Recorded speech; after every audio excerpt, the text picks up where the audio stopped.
You good over Voice exercises. there? What's going on, everybody? It's your boy Dick Burns. That's Bobby Boomer. I keep doing that. I always point in the wrong direction. I swear, I'm just gonna, one of these days, I'm just gonna like flip our cameras, just so that way when I go like this, it's still pointing at you, and I keep because I don't know why, but I instinctively point in the opposite direction. Probably because Because it's like that's how it is reversed on on the Discord. camera. Anyways, I'm Dick Burns. That's Bobby Boomerang. How's everybody doing? It's another episode. Welcome to another week of Pigskins and Pinfalls. We have had holy fucking shit. Man, You, you good? I was telling myself before we started, I can't drop an F bomb in the first minute because that's what gets us demonetized. Then again, at the same time, we're not making money yet, so who fucking cares? Yeah, yeah. Make sure you. Speaking of which, if you would like to help us reach that journey into monetization, make sure you like this video, share it with your friends that may be interested. Hit that subscribe button, leave a comment. Throw us some engagement. I still cannot speak properly. I blame the aphasia. It's okay. He's never been able to speak properly. What's going on, guys? Welcome back to another episode of Pigskins and Pinfalls. I didn't know that you couldn't curse in the first minute of a video. It's a YouTube thing. Yeah, it's actually a YouTube thing. That's what loses out the monetization. It's not necessarily that you can't curse in the first minute. I think the big one that they say is just no f bombs. It's kind of like you have to Oh, keep it PG-14. You have to keep it like TV-14 until you get past the first minute, and then you could just let the f bombs fly. That's like the new yeah, rules on YouTube. fair enough. Well, Well, what are what? we going to talk about today, Rich? We're here to talk about everything from free agency files to stolen AEW titles. How about you? Ooh, Yeah. that's right. We're going to talk everything from the Usos' reign at 600 days to all this free agency craze. Ooh, a good way to put it. Good way to put it. I mean, at the end of the day, we keep both of us clearly want to touch on free agency. It is the start of free agency. Tomorrow is actually the start of the league year. Um, so because of that, I'm gonna make a little bit of a. I'm gonna make a judgment call here. What do you say we start with the wrestling news first, since there's not a lot, and we just knock all that out? Because there's something that tells me once we get this show going, we're gonna be getting breaking news drops left Yeah. and right for free agency, like within the next 30 minutes. So we might as well just go and get all the wrestling stuff out the way, and then as stuff is coming in, it'll still be on topic. Yeah, I completely agree with that. I think we should just go ahead and start with our notes from Roadblock, and then we'll move all the way up until notes from Raw last night, and then we'll just jump into everything else. Because not only do we have all the free agency stuff, but there was other things that happened in the football world this past week. We got to touch on XFL. Oh yeah, Um, we've got to touch up on this massive trade that went down, I don't want. I don't and know if I want to talk about it yet. But it, we have to. I know we have we to. have, and then we got to touch on uh, the free agency side, which is our notes are just Literally, so like, um, our fantasy football group chat yesterday, somebody was commenting and there's like, what is up with these moves? And I was just like, oh, trust me, you should see our notes for the podcast this week. right, We're gonna be busy. right. So And yeah, like you yesterday, watched. what's up? Go ahead. No, you go ahead No, you go. first. I was gonna say you watched Roadblock. Mm-hmm. Um, is that a takeover? No, it's not a takeover. It's kind of like how they do just like named episodes now Okay, regularly. Kind of like how okay, AEW is like Grand Slam and like Beach got it, Break now, stuff like got it, that. got it. Bash to the beach. Roadblock's kind of become one of those. Um, NXT, they just kind of the only takeovers they really do are usually going to be around like the big. Nowadays it's kind of just like what they do around the big four. That's Um, what I figured. this is still That's why kind I of was like, confused. what's that? Because they have Stand and Deliver. Yeah, well, and that's the thing is that the Roadblock is kind of like the build to Stand and Deliver, and we Got did see a lot of things that were building up out of that into um, what's going to be coming up with Stand and Deliver. They've actually started setting up some of these matches. Um, a great example of this. There's two major things. I know I have in here about D'Angelo versus Dijak in that opening match, which was actually pretty good. Go back and watch it. that one if you haven't already. It was a pretty decent match. I'm a big fan of Dijakovic. I think the wrong man went over. I think Dijak should have won. I think he needs to win more than D'Angelo. But Then again, I feel like at the same time, storyline wise, I feel like there's more to tell with the dawn of NXT on that. Yeah. But my two big notes I had coming out of I take that back. There's three big notes coming out of Roadblock. The third one I didn't actually write down on here, but it's still fresh on the mind while I'm thinking about it. So the first one, we get the culmination of this whole Grayson Waller HBK confrontation, and Waller calling out HBK, bringing him onto the Grayson Waller effect was class act. I thought it was amazing. HBK, still one of the best on the mic, really had us believing he was about to come out of retirement again. Everyone was also so sure that this was going to be the way they bring in Dragon Lee, because Dragon Lee, of course, like, started tweeting at Waller's like, hey, you talk too much, doing that whole thing. So a lot of people are thinking, oh, this is how we're going to get a Dragon Lee, like, debut match. And then they swerve us all, and they bring out Johnny Gargano as his challenger at Stand and Deliver. Yeah, when I saw that in the notes, I was like, Gargano?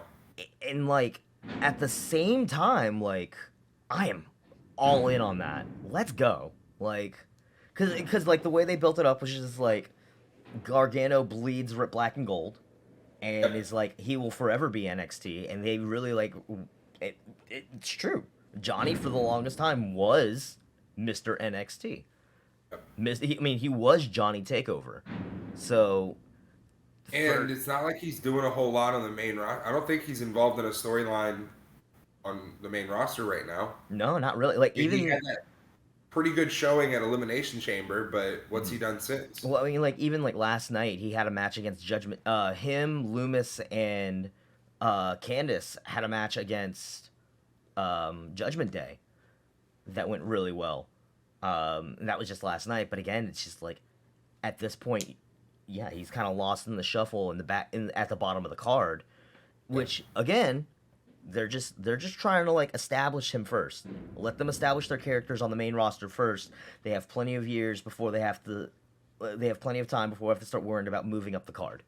Like, they're still, they are all in. Like, they're very much like Triple H people. They're guaranteed to stick with the company for a while. Like, I'm pretty sure Johnny, like, having just signed his contract back, he probably got a solid multi-year deal that's going to keep him, like, comfy for a little bit. Yeah. So, and, like, also we can't forget that, yes, Triple H is in charge right now and he's running things, but, like, he does still have to finish up the storylines that were started from his predecessor.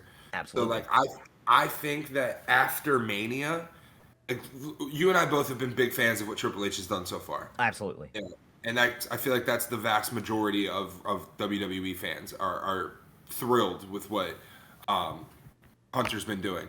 Mm-hmm. But I think that after Mania is when we're, maybe not necessarily a hard reset, but I think after Mania is when we're going to get some, like, big noticeable changes.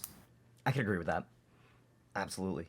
I think that's when he'll start to push maybe some more of his NXT boys and girls. Oh, absolutely. Well, and again, like, especially, like, there's even already the reports, of course, of Solo getting a huge push after Mania. Mm-hmm. So that's another example of, and just the fact, I mean, granted, he's part of the bloodline, and he's got that bloodline to fall back on. But at the same time, that also says more about his amazing, like, body of work and, like, how much faith and respect they have in his abilities. Yeah. So I think he's going to go far. I think he's going to do well. And I think a lot of that, you're right, a lot of the NXT roster, or original NXT guys that came up to the main roster, signing these new deals, they're going to start coming in more and really make a name for themselves. Mm-hmm. Speaking of the people that are still making their names for themselves in NXT, though, we get, I know I was really, like, low on this whole thing, rivalry between Braun Breaker and Jinder, and, like, bringing Indy Share into everything. Like, they did the six-man tag. It looked great. And later in the show is when Braun comes out and is just like, look, I've heard the crowd. I see what's going on. Mello, get out here. We're making this a challenge. Like, and, like, literally, the two of them had a completely, like, respectful promo, basically saying, you are the next challenge. Like, you are, each one of you is like, you're my next challenge. We have a lot of respect for you, but at Stand and Deliver, it's gonna be me. and it ends with an amicable handshake and everything, and it's just like, you know what? Like, I expected a lot more fireworks, but I'm okay with this.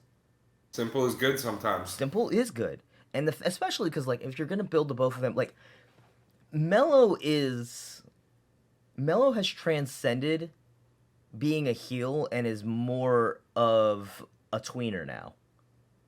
Like I feel like Mello's body of work, people are really behind him. They really appreciate him, and like, yeah, he's like he plays the heel role well, but he's not like a cocky heel or anything like that. He's just Right. there, and like he's just like, nah, I'm that guy. So like the way they've built him up, like, and the fact that they did this even the respectful way, it's also like you can have the two of them put on like a 20-30 minute classic of them just Yep. going at it. May the better man win. Exactly. And it can be a completely respectful like exchange. You could even turn right around with that. Fantasy book this one if you want. At the end of that match, Mello wins. They shake hands. That gives Braun a healthy send off to the main roster. I was gonna say that's the perfect exit for Breaker to head on up to Raw or SmackDown. Yeah, he doesn't have to worry about, oh, I'm pissed about this, that, or the other. You don't have to bring in extra feuds to bring it like to close him out. Like I know, like, Clean break.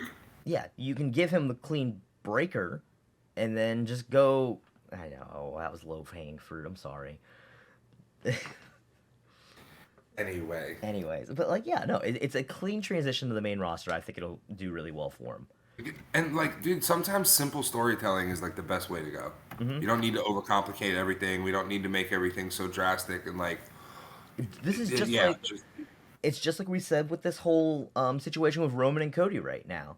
They were like, we're not gonna make it personal, and I wasn't sold on it at first, and then they really like they leaned into it and they made it worth it, and it's just like, look, it's nothing personal. I'm trying to reach my own goals, and then Roman turns around and is like, nah, I want to make this personal, and then yeah. that just turns it into, all right, now Cody's angry. Now we'll get to that, but I want to bring that up later when we get to the Raw notes because Okay. there's a trend that's going on that has been bothering me lately, and we'll get to Okay. that. The only other thing, big notes I have from Roadblock that I didn't write down, probably because I just forgot about writing the notes at the time. We got to talk about the ending of the show, and that is the match between Roxanne Perez and Meiko Satomura. Roxy retains and then collapses in the middle of the ring after. It's obviously a kayfabe injury. And they're doing the whole like she took so many head kicks that she's like unconscious now, and like halfway through the week they do the whole like press release. She's home recovering and all this stuff. Yeah. And the fact that they're leaning into what happens next, and it clearly is like a full on storyline, but it's like it's one of those ones. It's like it's a repeat. We've seen this same kind of thing before, and it's like, okay, you're selling how hard of a hitter that Mako is, but it's a little too transparent. Okay. Does that make sense? Yeah. Yeah. Yeah. Like, I see what they're doing. I see what you're doing. I'm interested. I want to see what comes next, but this is obviously not a real injury. This is obviously kayfabe, and maybe they oversold it a little with the whole like carrying her out on a backboard into the ambulance, taking her away type stuff. I feel like it's a little too much on that level. You know what I mean? That's fair. That's fair. We'll see where that leads to. Curious to see if they address it tonight or not. They've already announced it's gonna be like they're gonna have like a status update on her, so I'm pretty sure that's gonna play into something on how they're gonna deal with like challenges for Stand and Deliver. Because there's no way in hell you don't have her defend the title at Stand and Deliver. If anything, though, like this also sets her up for a reasonable like dropping of the title. Yeah. Yeah. Like she's just been battered and beaten, and her next challenger gets the better of her. Yeah, and you could put anybody in. Like you could put. I think they're really making a big push for Tiffany Stratton right now, and that would be a great. I think Yeah, she's finally doing Tiffany great. Stratton getting her opportunity. I think that would be great. Yeah, There's any for number sure. of women right now. Honestly, they've done a really good job at like really building up the women's division in NXT. Like a lot of them really are like on a like on that same low level, like low plane of existence, like with their characters and whatnot. But we're seeing a lot of growth out of that division, Yeah, for sure. and that's a great thing. And I think Um, Tiffany Stratton has done the most growth. and I remember, I think it was well, and we'll jump ahead for a little bit. This was actually the notes on we have it listed on Thursday. It might have actually been on Wednesday, but a report comes out that Saray is actually leaving NXT. She the end of her contract has come up, um, and Soraya's leaving NXT. yeah, and she's going back to Japan. And honestly, this was a rare case of lost in the shuffle for that women's division in NXT because she came in, she got saddled with that whole gimmick of like schoolgirl with the magical amulet. Like they went full on like stereotypical anime like protagonist type deal, but it never really fit in on the roster. I don't know why it just never did. Like they just didn't give it the breath it deserved. You know what I mean? Fair enough. Um, but per Fightful Select, we have some extra notes about her, actually, and this is the reason I bring that up.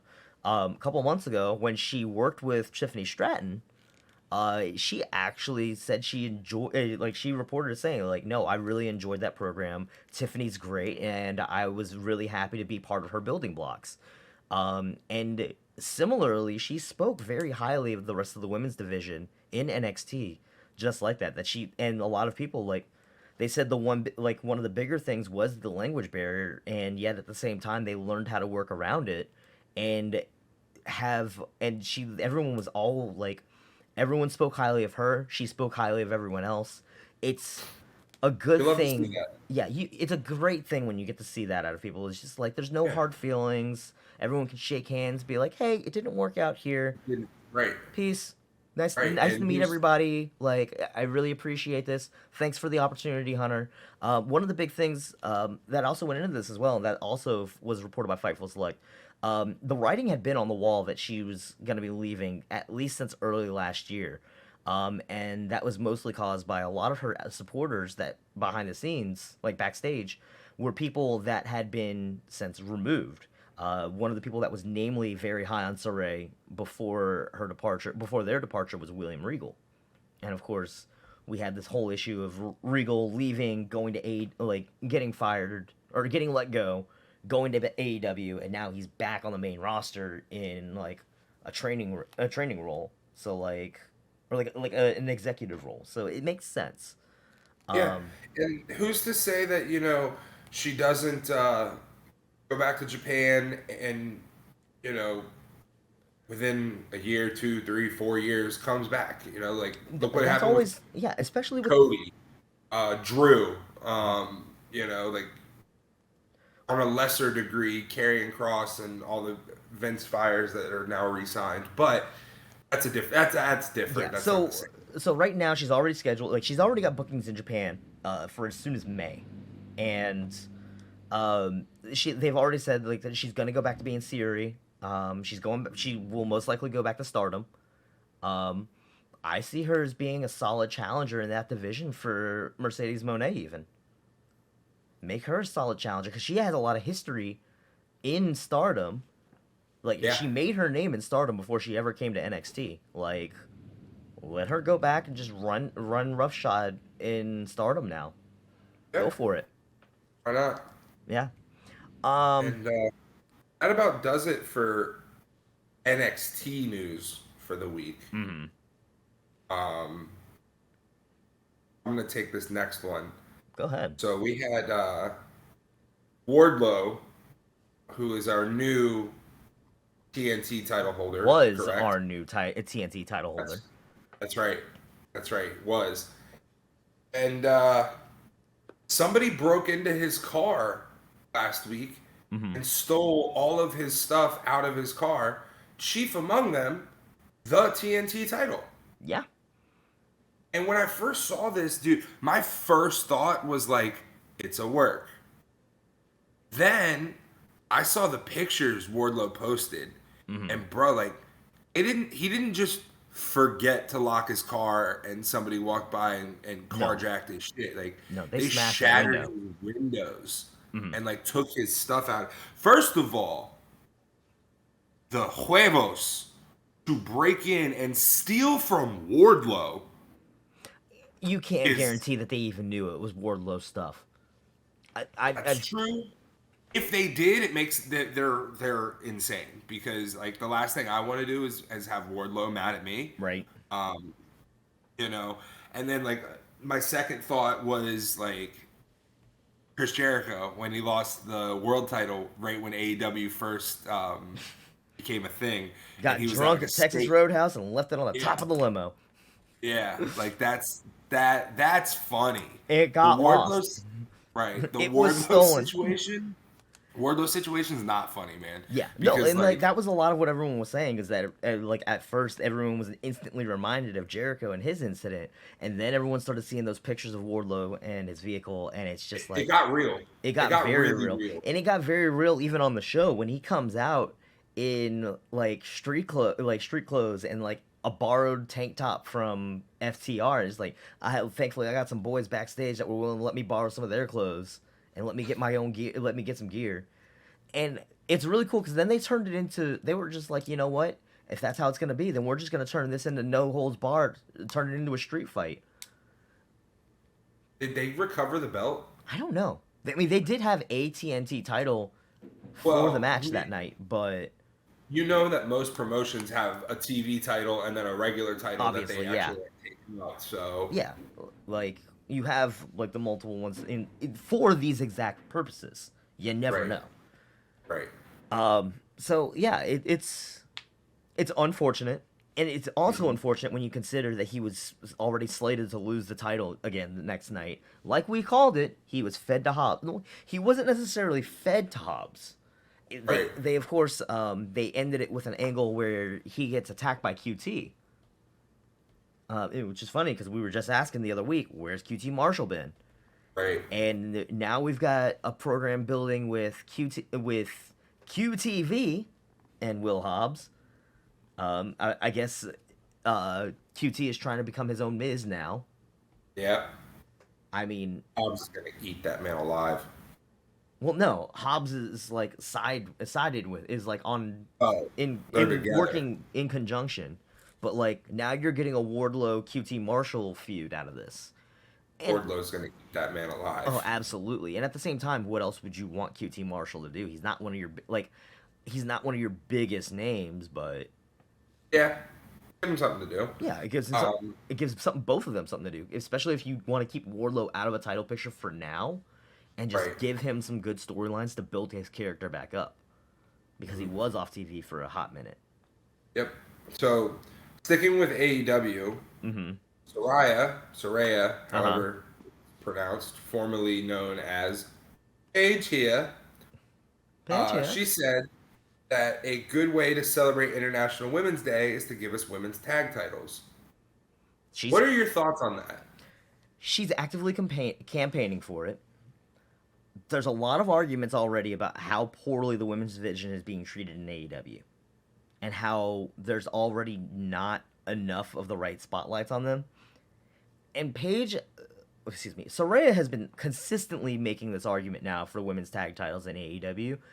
I think it's honestly a little overdue. There's plenty enough women on that roster that are waiting for an opportunity. You're already like you have enough teams, especially even, that you can at least get that thing kickstarted. And it's not like Tony Khan doesn't love introducing new championships every 5 weeks. That's the issue. That's the issue. So, one, be careful what you wish for because look how the women's tag team titles have been treated in WWE. Yeah. Now, granted, that's a different company. It's a different human. Like, And they're being treated running- better now. They are being, well, slightly. It's still, It's getting there. we're a long way away from fucking Sasha and Bailey earning those titles and it being propped up to what it should have been. But with AEW, yeah, their women's division how their women's division is treated, I should say, is not the best. Tony Khan does. Eventually, there's so many titles in AEW. AEW has a lot, Agree. a lot of titles, and adding in another one, I don't know, man. One's gonna get eventually something's gonna get lost in the shuffle, and based off of AEW's track record, I would have to assume it would be the women's tag team titles that get lost in the shuffle, and it ends up becoming similar to what we have in WWE with those women's tag team titles. So that's a fair argument. I mean, we already do the have. women are deserving. Absolutely, they deserve to have those titles. But I think maybe AEW could merge two titles together to lessen up their title numbers before they add in another title, or I don't know, man. I'm not totally thrilled about it. No, I agree with that. So and we'll lean into that as well. Speaking, because we got some more AEW championship title news to talk about. The AEW All Atlantic Championship. Everyone has been critical of that championship ever since its introduction. And we've all been saying for the longest time, it's just like, this feels redundant. We don't need this. Yeah. And it's just like, what's going on? Like, this title doesn't even make sense. And then they turn around and they rename it. So as of this week, tomorrow night, Orange Cassidy is defending the title against Jeff Jarrett. And then the winner of that will no longer be the All Atlantic champion, but the International champion. They're just rebranding it, which makes more sense because why are you going to have an All Atlantic championship with the Chinese and Japanese flag on it? It doesn't make sense.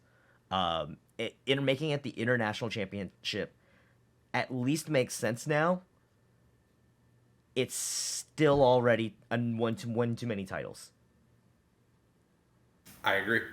Because look at your singles championships that you have floating around right now. You have your World Championship, you have your TNT Championship, you have your International Champion, the Ring of Honor Champion, which, I mean, granted, now, again, we can take all the Ring of Honor stuff out, potentially, because of the fact that Ring of Honor television is back, and you're going to start getting a lot more parity. But at the same time, if those same people are going to keep showing up on both brands, then you still have to count those titles in. And at that point, you include the Ring of Honor Championship, you include the Ring of Honor Pure Championship, the Ring of Honor TV title, all of which have been getting plenty of television time.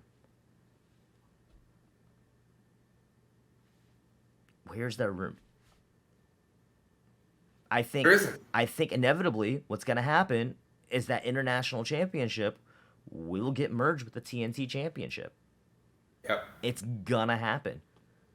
And like you said in our notes, just call it the Intercontinental Championship. Them calling it the International Championship is just their way of saying we want an IC title, but we don't want the IC title. Correct.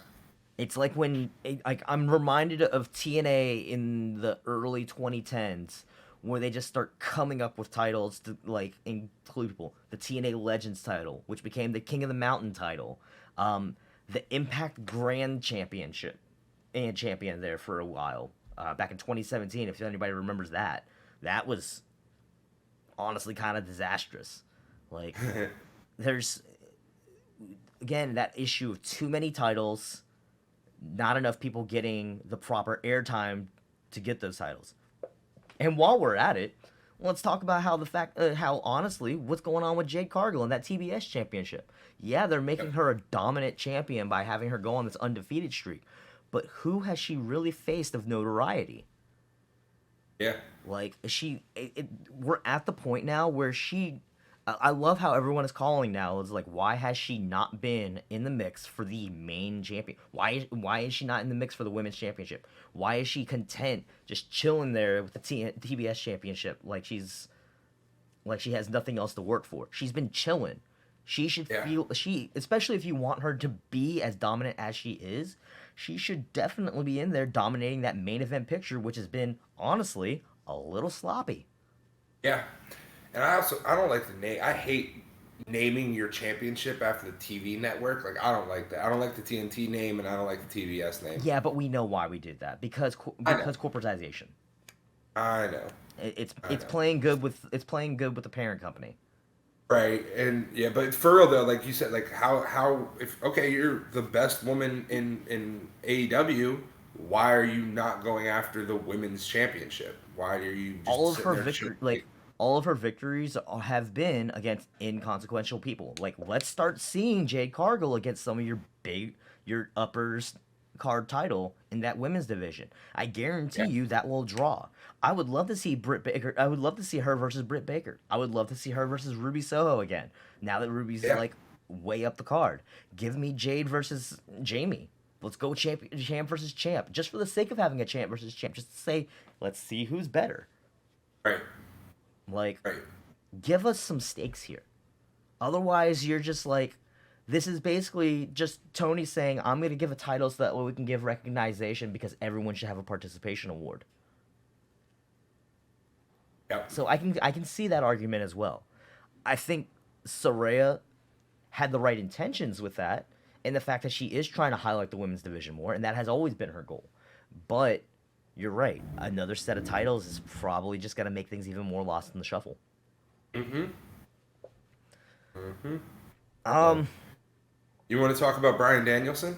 yeah, so he cuts this great promo during the show as well, during Dynamite, um, where he starts talking about, during that feud, he starts talking about how, like, his body was shutting down. He's not going to be able to play with his children. MJF's going to make sure of that.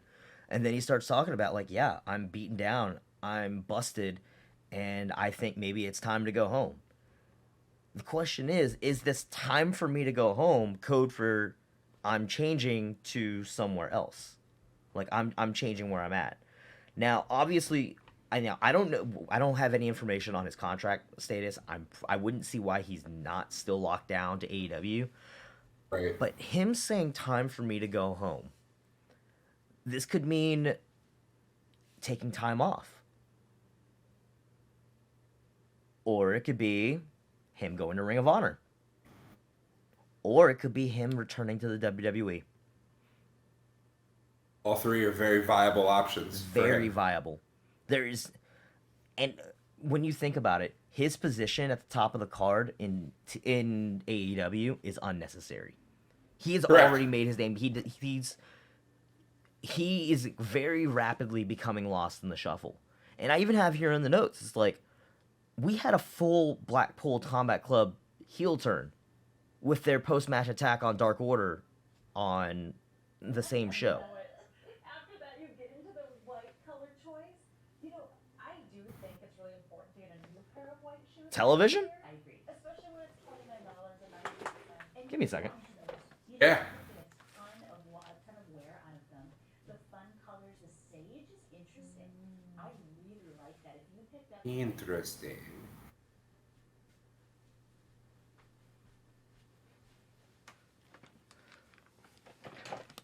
When your TV times out of YouTube and goes to QVC, Love that. who knows? Love that. Who knows? Yeah. So, it, Blackpool Combat Club, Blackpool Combat Club has this whole like heel turn, Mass heel turn. and then as this is happening, because this is not that long after Danielson's promo, I start questioning. It's like, is Danielson even part of the Blackpool Combat Club? When was the last time we saw him as a member of the Blackpool Combat Club? Yeah. And if that's the case, does that protect him from this full heel turn? Because he's definitely, especially with where he's at, like in position of like storylines and whatnot, it wouldn't make sense for him to turn heel. Yeah. So And like, look, man, it's amazing to me how often we sit here and say such and such person is lost in the shuffle in AEW. it's ridiculous, especially the names that get Yeah. said there. And But like, that's Tony Khan loves signing all these people and the biggest signing ever, and you don't want to miss it. And then like, but what do you do with them? we were saying this 2-3 years ago when he kept picking up all these names. I said it from the very beginning, like before the show it was in existence. I had been saying this for years now. Is all these people getting let go of by WWE because they were hoovering them up to keep them from going anywhere else. Once the pandemic hit and they couldn't afford to pay all these people anymore, they start all getting let go. Tony Khan, among others, started hoovering all these guys up. Tony Khan, more so than others. A lot of these guys that went to like Impact, and we'll get to Impact because I actually tuned into Impact this week. I didn't tune in the Ring of Yeah. Honor, unfortunately. I didn't have the time to get around to it. But I did. I caught a little bit of Impact this week, and I saw some interesting stuff there. But more importantly, my point being with that, the people that are in Impact are regularly being used and are being treated very well. The people that left to go to uh, I think the handful of people that went to New Japan Strong, those guys are working great. They're making their time. They're having fun. It's more so all these big names that got signed to AEW, and it's like they're going to be the next big thing in AEW, and it's still like, where are they? I think Tony Khan bit off more than he can chew and took on too much too fast. I think, I mean, that's obviously what's happened, and it's just, it becomes more and more apparent every day. The complaints of him trying to like run the book every week on all the shows, the fact that he keeps trying to maintain control, the fact that he keeps signing all these stars, the fact that he doesn't have control over his locker room. Like, let's be real, that's still a very hot issue, is the fact that he does not have full control over that locker room. Like, Yeah. he... I don't want to sit Not a here and fan. make it sound like we're complete Tony Khan haters. I still I think mean, I am. you can be. I am. I I just don't like Tony Khan. That's fair. But at the same time, like, you have to recognize this is like his sophomore slump. That For first sure.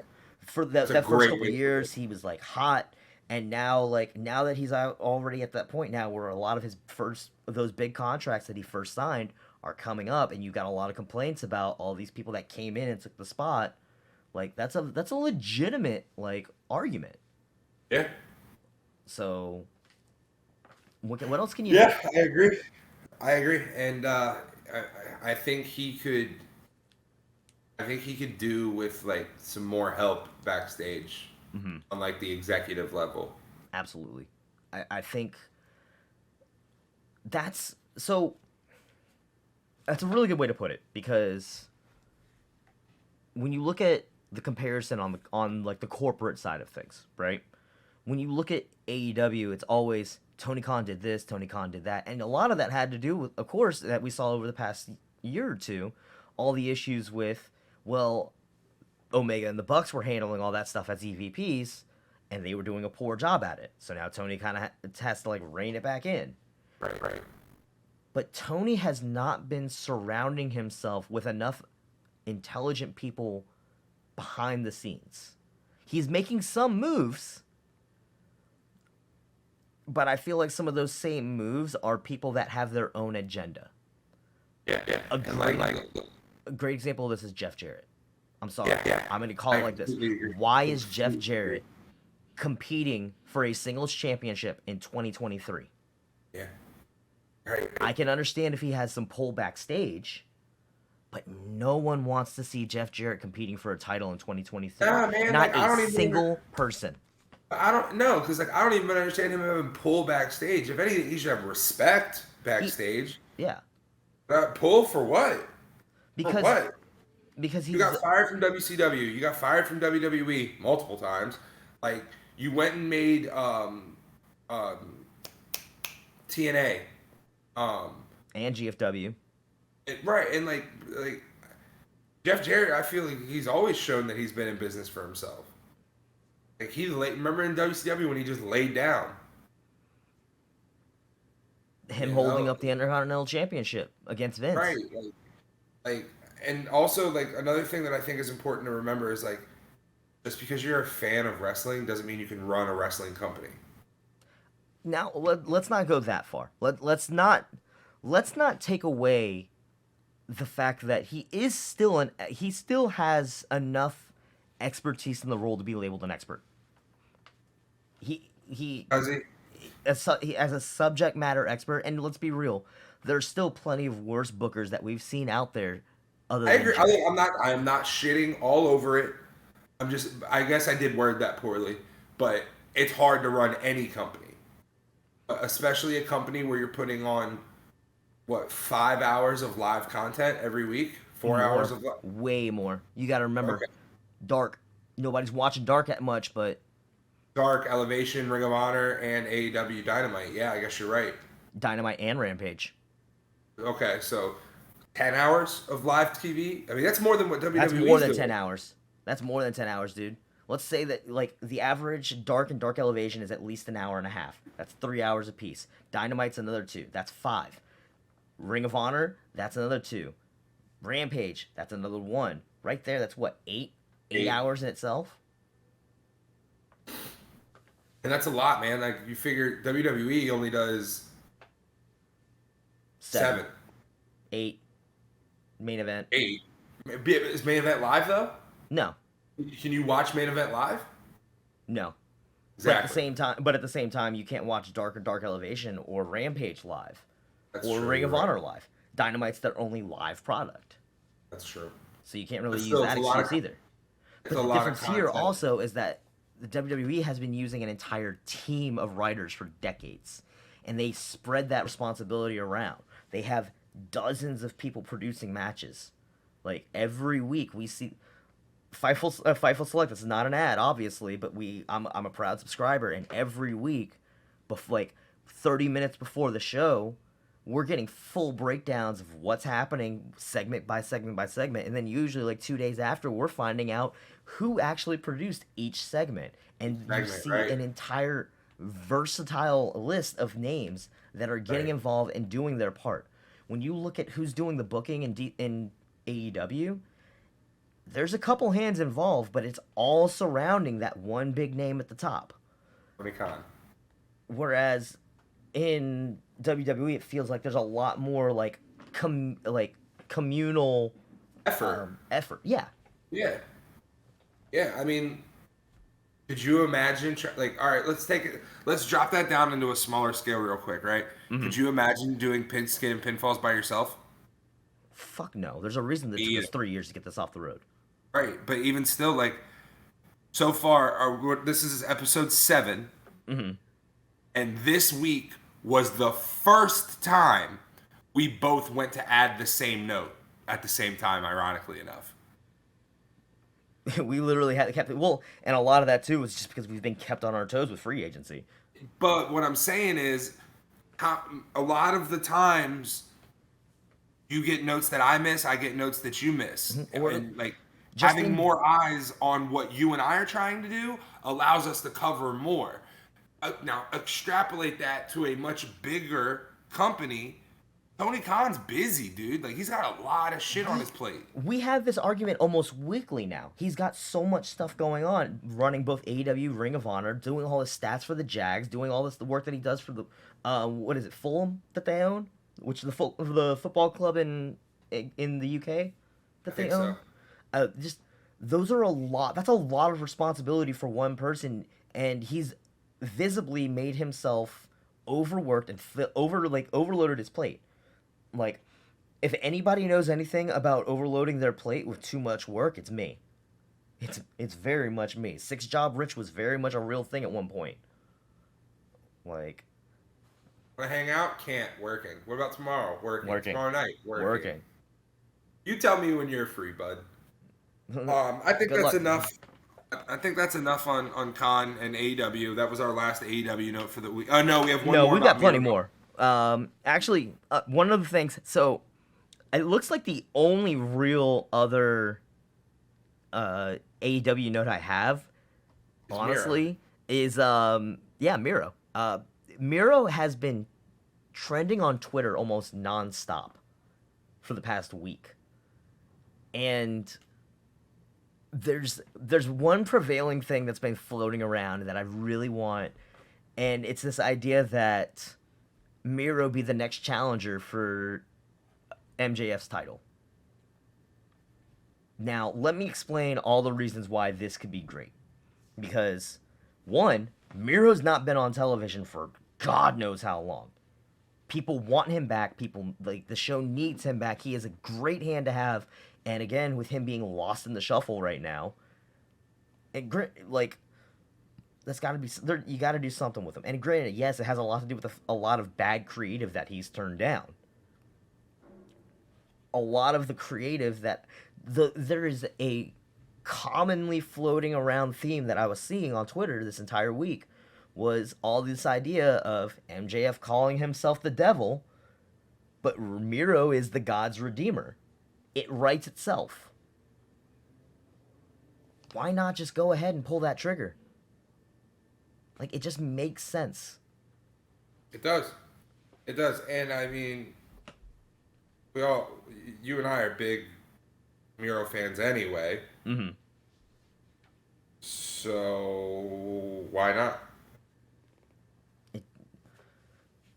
Why not? Plus, if you want to keep, all right, to extrapolate further on that, but say like on top of that, like right now, MJF's still in the early part of his title run. You want to give him some formidable challengers that you genuinely think are going to test him, that he can still win or eke out, especially that he can eke out a win. He can find heelish ways to sneak his way out of it. Miro is very convincing for that role. And especially with him being as cold as he is, not being on television, it's real easy to bring him back, get instant heat because of the fact that he's back, but still feed him to MJF as a challenger. A believable challenger. And then, honestly, Miro can go fuck back off to the shadows wherever he's hiding until better creative comes along. Yeah, I think... I don't like it. I don't like the fact that he's lost in the shuffle, but take advantage of that. Take advantage of the opportunities that you're being given. Yep. And the storyline could write itself. Again, it really can write itself. God's Redeemer versus the Devil. Simple storytelling. Simple is sometimes the best way. Yeah. Yeah, I agree. All right. That does it for our AEW rant. We've ranted on AEW enough. And again, I did miss Ring of Honor, unfortunately. I did hear that Willow versus Athena was a banger of a match. We called that last week. We said exactly. It would be. I do also want to go back. I haven't heard anything about Yuta versus Thatcher, but I still want to go back and see if that was any good. Yeah, I have no doubt that it was. Right. Yeah, I was gonna say. I have no doubt that was a great match. Right. Go ahead. You want to take the next one? I was just gonna say, this is just a quick little note. WrestleMania Backlash is going to take place in Puerto Rico, and it's going to be hosted by Bad Bunny. Not the WrestleMania Backlash is just back to Backlash now. Is it? Yeah, just back to Backlash. Awesome. Yep. Backlash is going to be in Puerto Rico, and it's hosted by Bad Bunny. I like it. I think it's cool. Bad Bunny did a great job last year and the year before. Bad Bunny being he is a certified celebrity Hall of Fame member in the future. Yep. If not, well, I think he will never get a full-time run just because he's just so busy with his music career. Well, he's one of the hottest artists on the planet. Exactly. So he's obviously he is above WWE. He doesn't need him coming to the WWE is just because he wants to. He has said that from the very beginning, and the fact that he is so beloved backstage is because he genuinely wants to be there. He trains for it, and he loves it. And the fact that he's just hosting gives us an opportunity. Now the other big note with that is, what's that? The respect of him realizing I don't need this, but I want this, but still coming in and taking it seriously. That's pretty dope. Just like our boy Pat. Same thing. The other note I wanted to tag onto that as well. This is the first time that they've ran a premium live event in Puerto Rico, in San Juan, since New Year's Revolution 2005. Wow. Do you remember what made that show notable? No. The first Money in the Bank cash-in. Huh. It was that show. Okay. I'm pretty sure it was. I could be wrong, actually. It was New Year's Revolution 05 or 06 when that happened. It might have been 06. I thought it was 06. It might have been 06. I can't remember. It was one of those 2 years. I wasn't watching back then anyway, so I could just be guessing. I can't remember when the first Money in the Bank ladder match was, if it was at Mania 20 or Mania 21. Let's look it up. Let me confirm. Never mind. The first one was conducted at 2000 at WrestleMania 21, so it was New Year's Revolution '06 when they had the first cash in. Okay. I'll correct myself on that. Still though, good for Puerto Rico getting a PLE. Yeah. That's pretty cool. It's and with big. that, and I think that the marketing, it's really smart that WWE is having Bad Bunny host, because I think that being in Puerto Rico will just sell tickets for the simple fact of we can see Bad Bunny. And I guarantee you, we might not see it on the live feed, but I'll bet money he has a mini concert for the live fans. I have no doubt about it. That's for one, and for two, I mean, let's not forget it's a hometown show for him. So exactly. yeah. Before we check in on Impact, I want you to take the note above it, because that is huge. So there has been discussion that the WWE has been pursuing gambling licenses in select states. This has already been debated about. I honestly can't go into all the millions of reasons why I think this is a bad idea. A lot of people backstage think it's a bad idea. It's a great idea. Why do you think it's a great idea? Great idea. Why? Because you and I will get rich.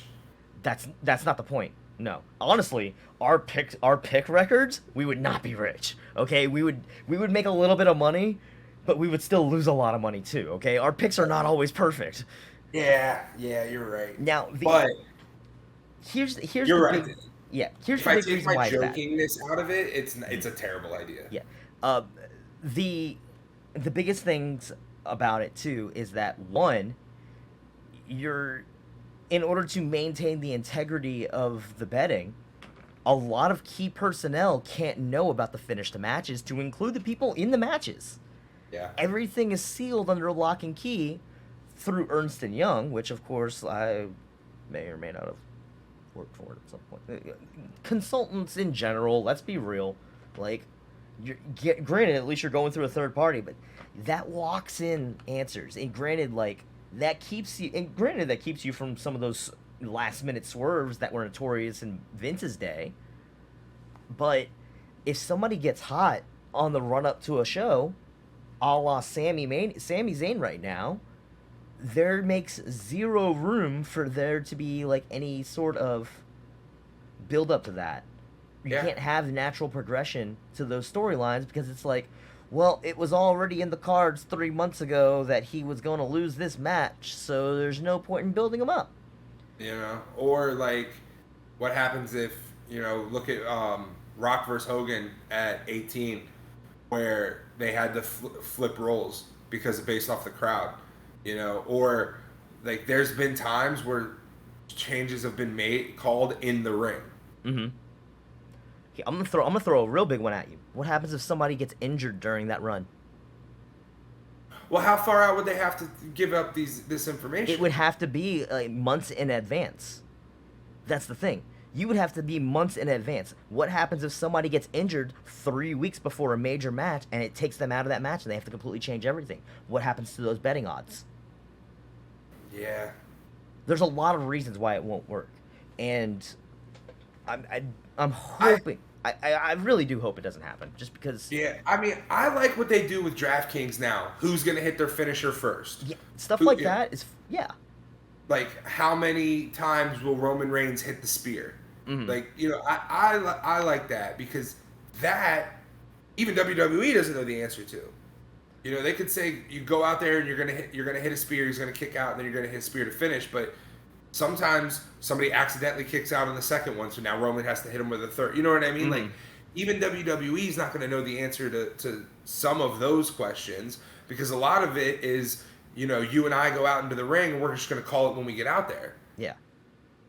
I like what they already have with it. I understand why they're trying to do it. Mm-hmm. They're trying to do it because money. Yeah, exactly. That's their driving force. They are a business. The business's main goal is to make money. So, but I agree with you, man. I don't really. If it does happen, I mean, you can guarantee I'll be one of the first people trying to bet on it. But right now, from the information that I saw, right now they're only trying to launch it in Michigan or Colorado. Mm-hmm. So. But again, if you do it in one state, then that's still Dominoes you're already effect. you're already like launching yourself into those rules. It doesn't matter what state you're in, what show you're at. Like that's going to take effect on those shows, and like it's going Yeah. to take effect on all those shows, and it's going to fuck with your booking way too much. And Yeah. you're doing it just because of the almighty dollar. Fuck you. Like, Yeah. you don't let All right. capitalism destroy your creativity. That's honestly the best way I can think of it. Don't let capitalism destroy your creativity. I'll cut off your nose to spite your face. Thank you. Great answer. Great way to put it. Impact. So, a couple notes from Impact. I happened to tune in. Just a couple notes that I have here. Your first note popped me. I realize it's like 5 minutes into the show, and I'm just like, you know what? It's a Thursday. I'm gonna go flip on Impact, see what's going on, and I'm greeted to Bully Ray choking out Mickey James with a metal chain. Meanwhile, Masha Slamovich is out here beating on Tommy Dreamer in the corner. I don't know what the fuck is going on over there, but god damn if it ain't great. Bully Ray attacking women on a wrestling show. Name a better duo. That's fucked, but it's so right. Oh man. I'm getting breaking news, but nothing of importance. Nothing of heavy importance, so we'll hold off on that. Santino. Is he called Santino? Santino Marella. He is still going by Santino Marella. Is that his real name? No. His real name How is did he get there? How is he able to use that in Impact? because he owns the trademark for his Good name. for him. Yeah, Good for him. I believe. I don't. So for anyone that isn't aware, Santino Marella has debuted recently in Impact as the Director of Authority, DOA. Dead on arrival.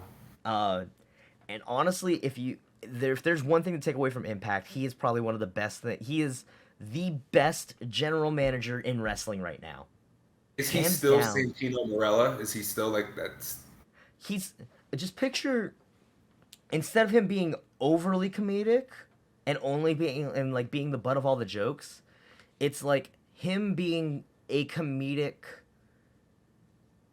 commissioner style role, a la Stone Cold 04.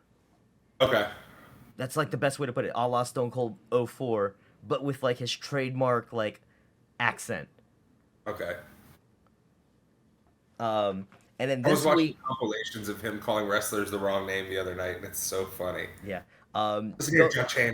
Yeah, go back and if you guys are ever bored, like if you guys got enough time, go back and just try and find some of these clips that we have already of Santino being in Impact. They're great. Okay. And the one this week was him backstage. I forget who it is that was complaining about wanting a match, but he's got Dango with him. Dango, of course, also making that jump. Dirty Dango.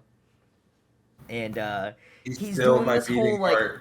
I'm the assistant DOA, or like just make me your assistant thing. It reminds me of like Dwight Schrute to Michael Scott, and The assistant to the general manager. it's so good because like he's just like, what? I'm your assistant. You're not my assistant. And it's just like it's both of them. What's Dango? What's Dango's name? No, he's calling himself Dango. Nice. God. His name right now on the indies is Dirty Dango.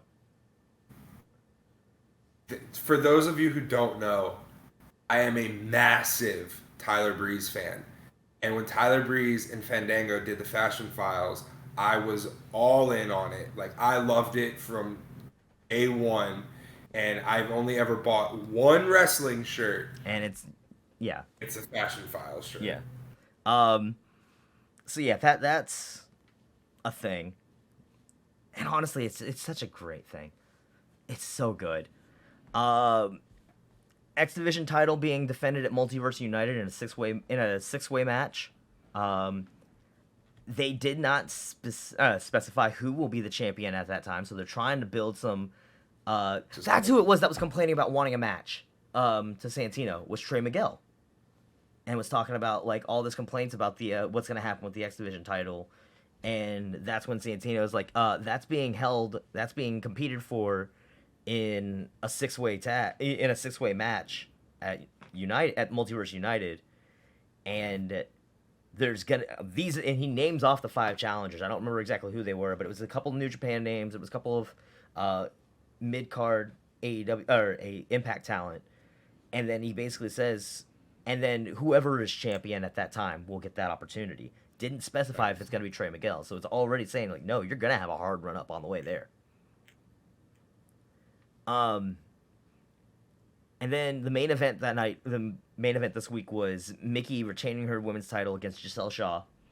She's still on this whole like end of her career run, where it's just like she's got the title right now, and she was doing the whole I'm winning that title, or if I lose, then I'm just gonna retire, that kind of stuff. And now that she's champion, I don't know if the retirement clause is still in effect, but she wins this match, and she's going to sacrifice at the end of the month to face Jordan Grace, who, may I add, is fucking jacked. Like, it spells trouble for Jordan Grace and sacrifice. Honestly, I had the same thoughts going through my head. I was just like, who's gonna be the one to cut the Scott Steiner promo? Like, I cannot hear sacrifice without thinking Scott Steiner math. Ever. I can't hear it, and like, not that sacrifice is really a word you hear that often in like the everyday world, but whenever I do, I'm like 66 and a third chance. The numbers don't lie. And it's spelled disaster for you, Samoa Joe. It's sacrifice. Yeah. I think so. Here's like what I think, man. Like, I think this retirement clause is a great way for Mickey to come get her final run in WWE. I agree. And if she does get her final run, I do still think it will be a retirement run, because I really do think she's at the end of her career. I agree. At the same time, I also think she will never go back to the WWE. Not with the way not after, like, not full time, not after the way they treated her on the way out. I think they did good by her by doing the whole bringing her into the Rumble as the Impact champion, but I think that's the last we're gonna see of her until they inevitably make good enough with her to induct her. Nah, see, I think Vince being out, Triple H being in, and them giving her that Rumble spot may have softened the blow a bit. I think it really depends on how much she holds the grudge against the prior regime. Correct. And how much she still holds that against who's still there. Correct. So, there's no telling. Yeah. I'll let you take this next one. We're done with Impact, by the way. Yeah, that's it from Impact. I believe now all we have left for the wrestling side of the house is WWE news. Mm-hmm. And Wrestling Observer reported that there is a possibility of Stone Cold Steve Austin versus L.A. Knight. Yeah! At WrestleMania. What? Now. Yeah! What? Yeah. Yeah! Give me that. What? Give me that. What? Yeah! I can do that all day. That's literally all I want. A yeah off. A yeah off between the two of them, similar to what we got with Lethal and Flair back in Impact, and their woo off. 100%. And you know, it's great because everyone is like, there's legitimate discussion right now about Chance becoming the new what Chance. Right. And if that's the case, please. Mm-hmm. I've spoken highly on this show ever since the beginning of LA Knight. I was a huge fan of the Eli Drake days in Impact. I was so excited when he made the jump over to WWE. I wasn't a huge fan of the LA Knight name at first, but he has totally grown into it. I just, if you're gonna put him with Stone Cold at Mania, you have my heart. Yeah. I'm here for it. 100%. I'm here for it. The only thing I'm fearful of is, so who wins that match? Stone Cold. Can LA Knight afford another loss? Hell yeah. He's 2 over. He's 2 over? He's 2 over to be hurt that much by a loss to a legend. That's true, because look, when KO lost last year, it didn't change Exactly. the damn thing. You're losing to Stone Cold. That doesn't hurt you that much. That's true. especially That's when right. they're making the big deal about, one, Stone Cold already turned down a bunch of other matches that were being handed to him, because in all reality, the matches they were handing to him didn't make sense. Why do we really want him versus Roman right now? I could see Right. why we would want Stone Cold versus Brock, but at the same time, I feel like that time has already come and gone. Yeah. Yeah. So like the fact that he turned that down also doesn't surprise me. But if you're gonna use Stone Cold to give LA Knight the rub, which Stone Cold's he's an old school, like he's an old head, like he would see the value in him showing up to raise a new star's value Yeah. and give them that rub. I I think will he's say smart though, enough. I think he is savvy enough to understand that, and that's why it would actually like pique his interest. yeah. Also, though, I think it's time that LA Knight starts getting some wins and potentially going for a mid card belt. 100%. I completely agree. His showing, even though he took the pin on SmackDown, and that's actually a good segue into that as well. We'll get to that, but it makes sense for him to start getting some win. Like after Mania, I wouldn't be surprised if he's one of those people that starts getting a mid card push. Yeah. Like Yeah. honestly, like I know I'm still big on the have Jay White come in on the night after Mania and take the US title off of Theory. If not, I like a lot of the calls right now for LA Knight to take the US title. Yep. I would love I agree. that. I agree. I completely agree. Yeah! Oh man. I touched on it in my intro. The Usos have now reached 600 days as tag champs. Congrats to them. Absolutely. Congratulations. Um, And just extending that reign, that historic reign. there is that day is not getting to 650. No way. It can't. There's no way.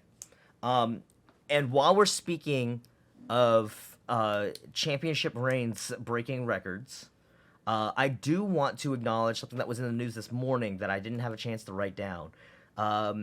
Bianca Belair is officially being recognized as the longest reigning black champion in WWE history. At like the singles champion, her title reign has now reached 349 days, which makes her the longest reign. Again, this tops out, I believe I think it was The Rock that originally had the record before her. That officially breaks that record, and honestly, well deserved. Yeah. Well deserved. She has. I think it's time she drops the belt though. When we get the Raw notes, then we can talk about it. All right. Surprised, even though as much notes as we have on what few notes we have on wrestling, we've stretched this out quite a bit because we've had some serious discussions. Yeah. So, want to speed up some of these next notes? So, there's reports, of course, Gable Stevenson's waiting for his debut, which is probably going to be after Mania, but he is ready to go. I don't care. We'll see what happens once he actually debuts. I think he's going to end up getting lost in the shuffle quickly. Yep. And then he's just going to be one of those names that honestly needs to build his name before going anywhere with it. He has the potential, obviously. He's got 2 gold medals, so he's beating Ric Flair. Or not Ric Flair, Kurt Angle.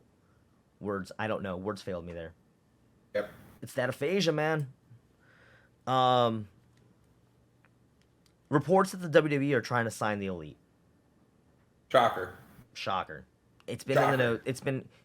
We know that it's being thrown around. The Elite are looking at the end of their contracts. It's just telling that the WWE have already prepared multiple year deals with incentives. Like they have strong offers on the table ready to go for them. It's being made known that should they make the jump to WWE, there are contracts waiting for them. Yeah. Which you kind of have to expect. WWE would be foolish not to offer them something because of how popular and how incredible they are at what they do. So we'll see if they end up taking it or not. Yeah.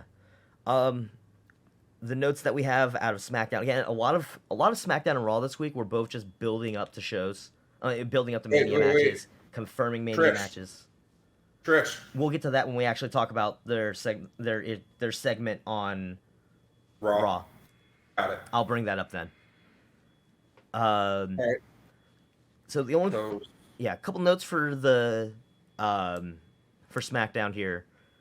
The IC title build, they have this convoluted Fatal Five. Like the Fatal Five-Way match was given a lot of time. A lot of people got a chance to shine, but they had a super convoluted ending where you have literally two refs counting the pin at the same time, and then literally at the exact same time, and that's how you end up with both Drew and Sheamus as winners. And it's just, in what world would there ever normally be two referees counting the pin at the same time and they don't bother to stop themselves? I get it's kayfabe. That doesn't mean the kayfabe makes sense. correct. Not only that, but directly after that, it goes into the crowd immediately chanting triple threat. And if you couldn't tell it was a planted chant, then you are blind as fuck. Or deaf as fuck in this situation. Because it was obviously fake. It was way too quick after the pin that immediately the entire crowd starts shouting triple threat, triple threat, triple, like it. Oh, you could tell it was being piped through the speakers. Yeah. And like causing the crowd to chant. And then they're still not even. They're gonna build it up more with Drew's gonna face Sheamus on Friday this week to determine who's gonna be the actual person to move forward. Like, stop fucking playing around. Just give us our triple threat. Just build what we know is coming, so that way you can spend the next couple weeks to build the anticipation for that. Yeah. Like, let's just go into this. I keep touching on it. I am getting really sick of all of these builds for WrestleMania right now falling so flat. Yeah. Like, very, very flat. Last week I complained about the whole Roman and Cody situation, the whole daddy loved you, your dad loved me more. Oh, now you made it personal. Damn it. He just said your dad didn't mean shit to you. You should be punching the shit out of his face. Right. You have a Charlotte and Rhea stare down in the middle of the ring and sitting here saying, I'm going to beat you. No, I'm going to beat you. Have them start fucking swinging already. Dom and Ray, they stretched out the same segment of, also, we have to acknowledge, Ray being the first person announced for the Hall of Fame officially. Well deserved. But they use that entirely. They come out on Friday night with the entire Judgment Day coming out, and Dominic doing this whole, Daddy didn't love me more, you should be in the Deadbeat Hall of Fame. It's my birthday. Eddie should have been my real dad, all this stuff. And it ends with him just, again, with this whole, come on, hit me. And then they wait until last night on Raw, and they do the exact same thing, only then Dominic adds in a challenge for a match at WrestleMania, which Ray still turns down. Like, this is moving at a snail's pace. We've got 3 weeks left.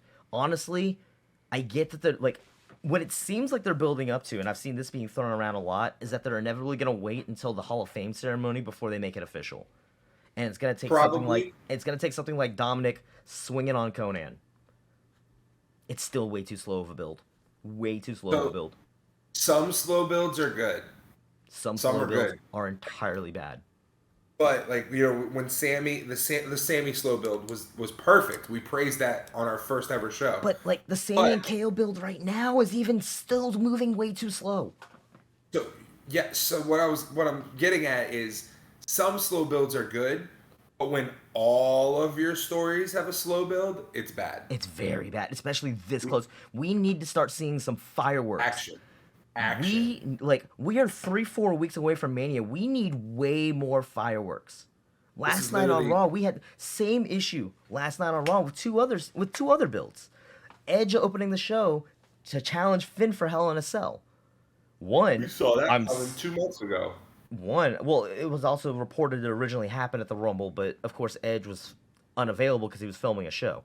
That makes sense that they had to push it back. But again, by this point in the feud, these two should be swinging on each other left and right every week to build that match. Hell in a Cell should have been announced like 2-3 weeks ago, and they should already be beating ass. Yep. And then Bianca and Asuka last night, same thing. They're still continuing on with this whole Asuka comes out, laughs, tortures, and taunts everything. And it's just like, and Bianca's just like, okay, I see you, but and it's such a stale build. And I think Asuka is great. I think her playing up her character is great.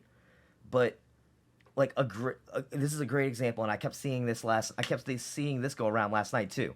If they would have simply just had, like, they did this whole thing where Asuka's like is holding up the belt and is refusing to give it back to Asuka, and she's just laughing and giggling about it. I posted a gif on it, a gif of it on my Twitter last night, but it could have been as simple as her spraying the mist in Bianca's face last night. That gives Bianca a reason to be heated and start swinging. That kicks the gear. That is a moment of action instead of just a third, fourth week in a row of Bianca and Asuka just staring each other down.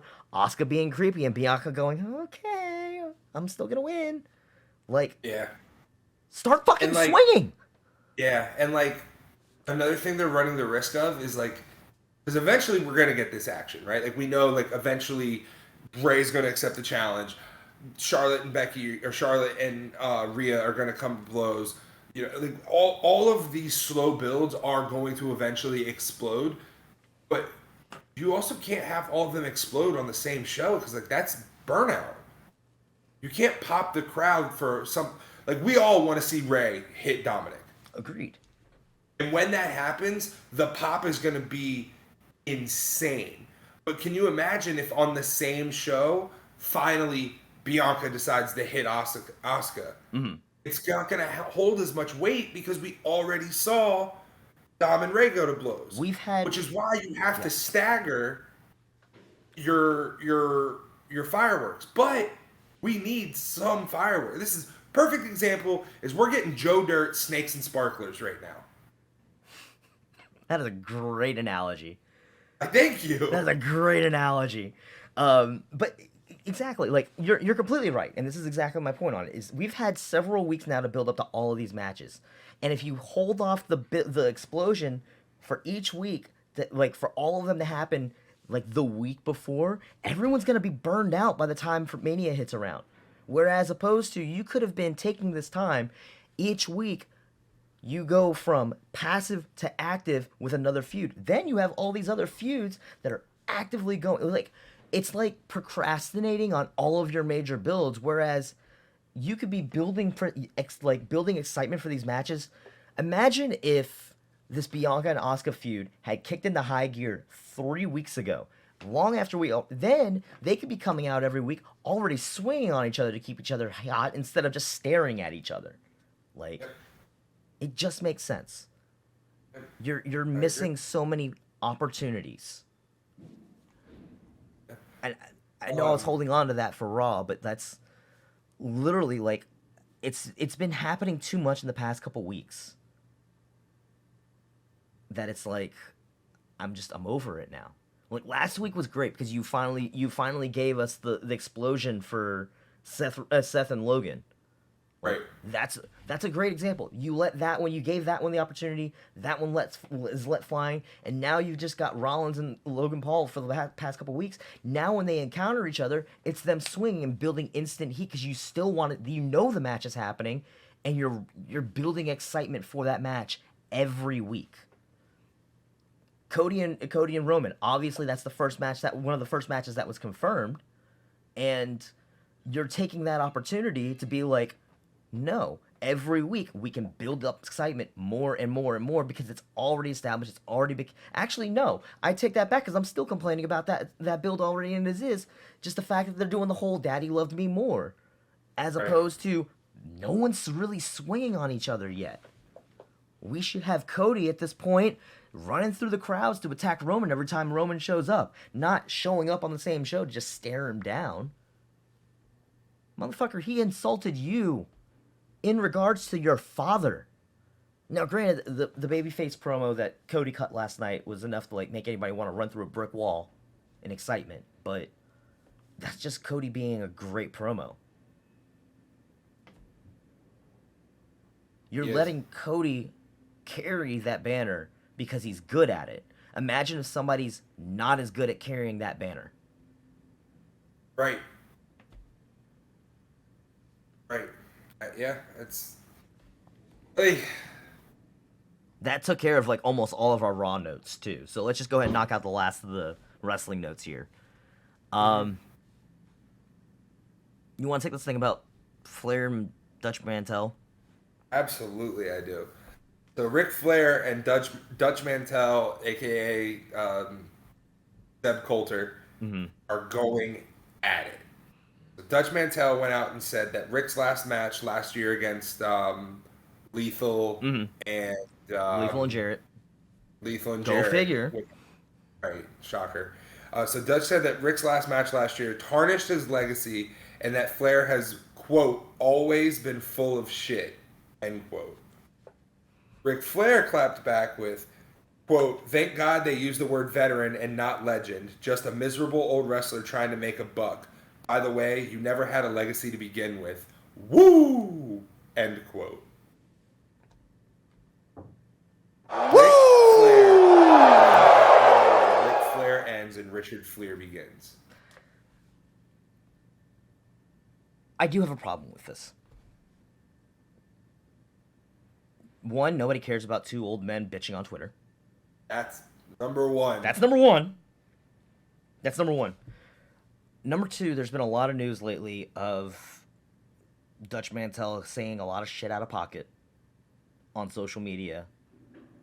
And I have to agree with Flair on this. Not that I'm supporting Flair, but on like basically like participating in Twitter drama. Right. Because that's essentially all this is Twitter drama. Correct. Nobody fucking likes Twitter drama. We love watching Twitter drama, let's be real, but nobody really cares about it.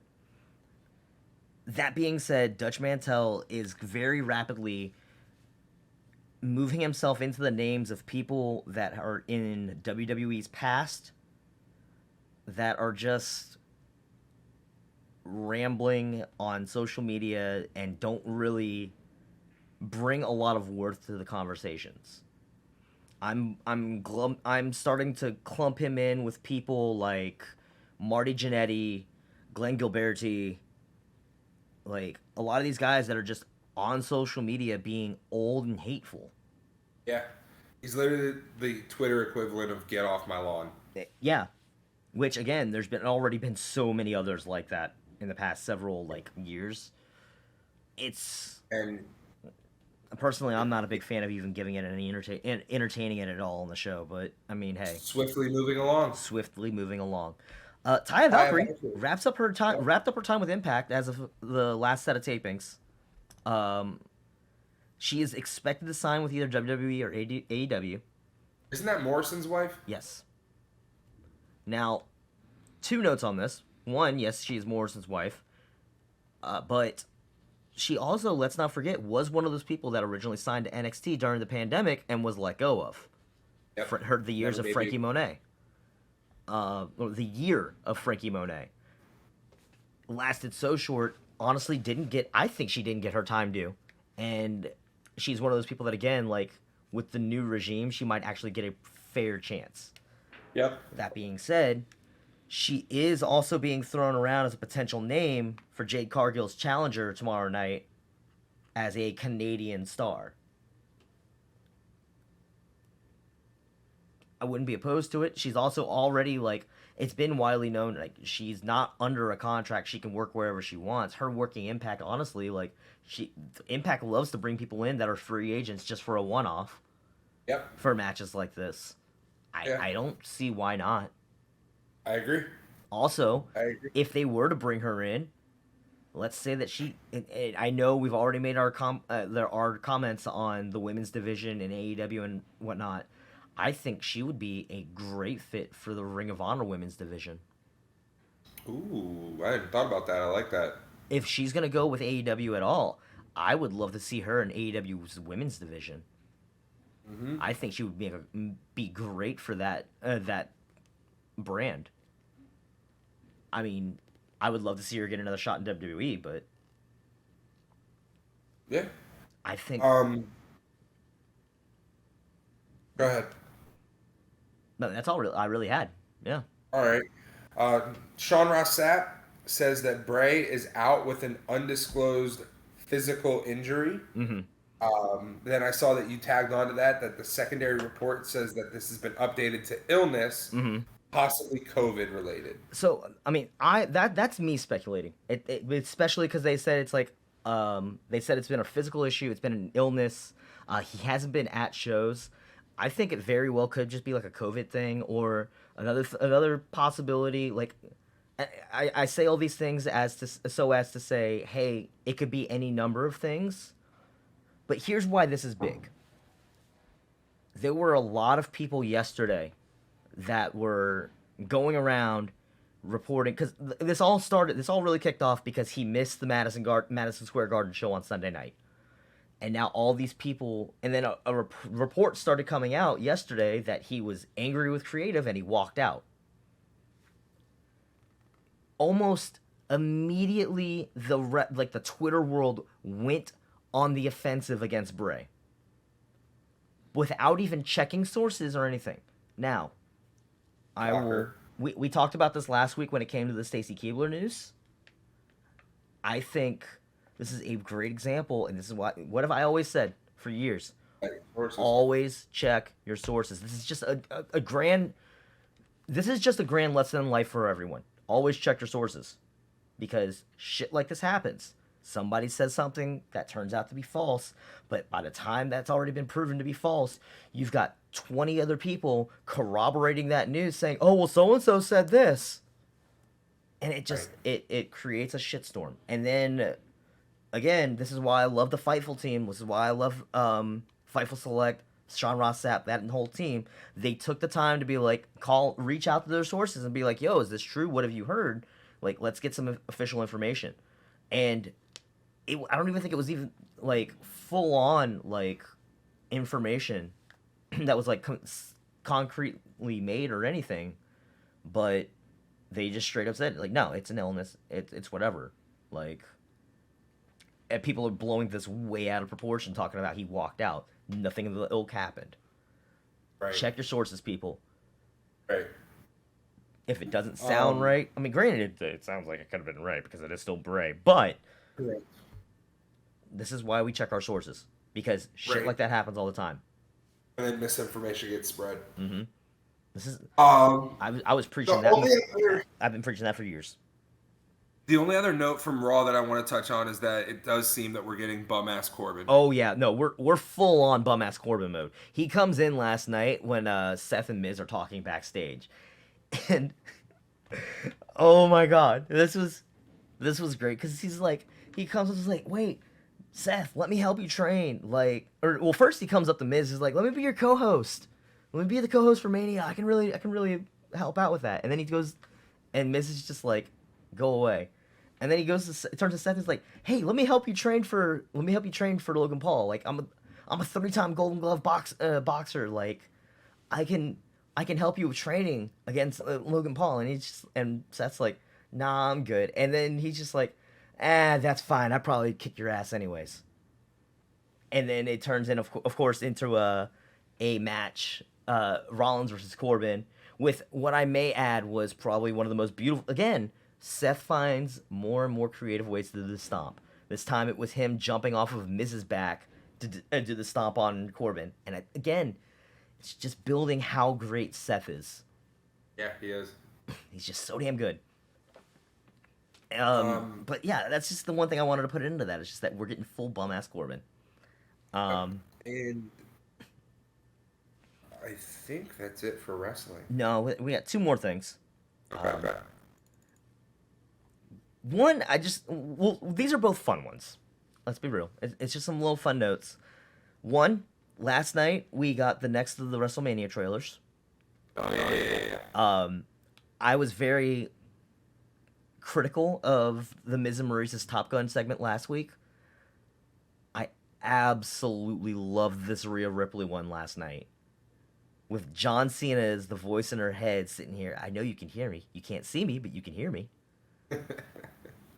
And they're doing the whole like 11 crushing the can in the back room, and it's just him being the voice in her head saying like, come on. And like the can is like it's like a golden Coke can that just says Flair on it, and it's just like, come on, you know, if you want some, come get some. And it's just like Cena just doing all of his like antagonizing while they do the whole her crushing the can and the nosebleed and screaming at me. It was perfectly done. Honestly, like it was the right amount of hype for Mania. And again, like I think all of these builds that they've been doing for Mania this year with these movie trailers have been perfect. Again, I was a little lackluster on the Miz and Maurice's last week as the only one, but even still, it was good. It was good. It just wasn't great. Right. It was mediocre. It was mediocre in comparison. This one was just chef's kiss. And then the second one, I wanted to make this a note just because it was going around. So last week, over the weekend, I believe it was, or during the week, or I think it was like Friday or Saturday night, Big E was hyping up tickets at Columbus during a Columbus Blue Jackets game. And they've got a video circulating around of him just riding around on a Zamboni, telling like just cutting a promo, riding around on a Zamboni. 30 seconds of pure joy. And I say this... I miss Big E. And I bring this up for this exact reason. I miss Big E. I love Big E. He's still great. Everything he does is gold. Yeah. It's also March. And March is when they said he starts getting reevaluated for his neck. And I'm going to be honest. It's not perfect. He still looks a little stiff. It looks like he's still carrying his neck very carefully. It looks like he's just been like very like he looks like a person that's had his neck in a neck brace for the past year.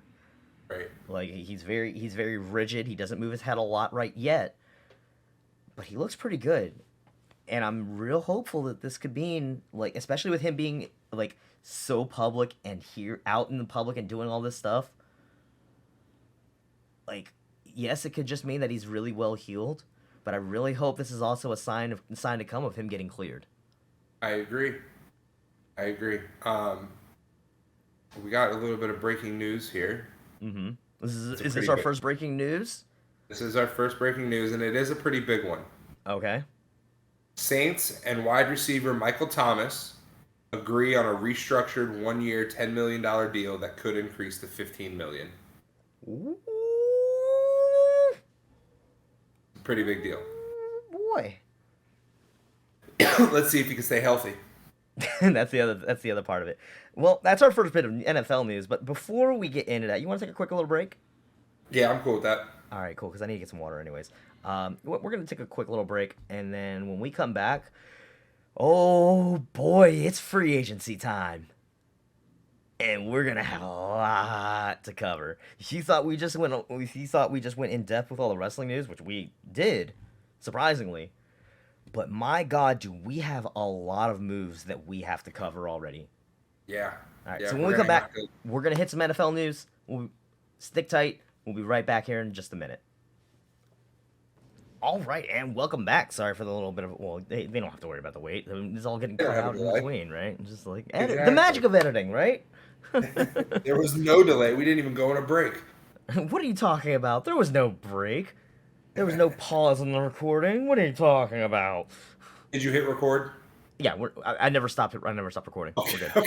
Okay. Especially since we're not streaming this one, I have no fallback plan. I need to make sure I'm hitting record this time. And for those of you who didn't watch last week, we also had ourselves muted for 20 minutes. So we're just making sure we got things running smoothly here. We need to make sure we're not fucking things up. All right, so Pigskin time. Oh my God, this free agency. We weren't kidding. So obviously last week we started hearing a lot of the rumblings of like people are starting to go every which way. We kind of touched on them last week with like obviously a couple of the bigger name moves that have already been made. Derek Carr going to the Saints.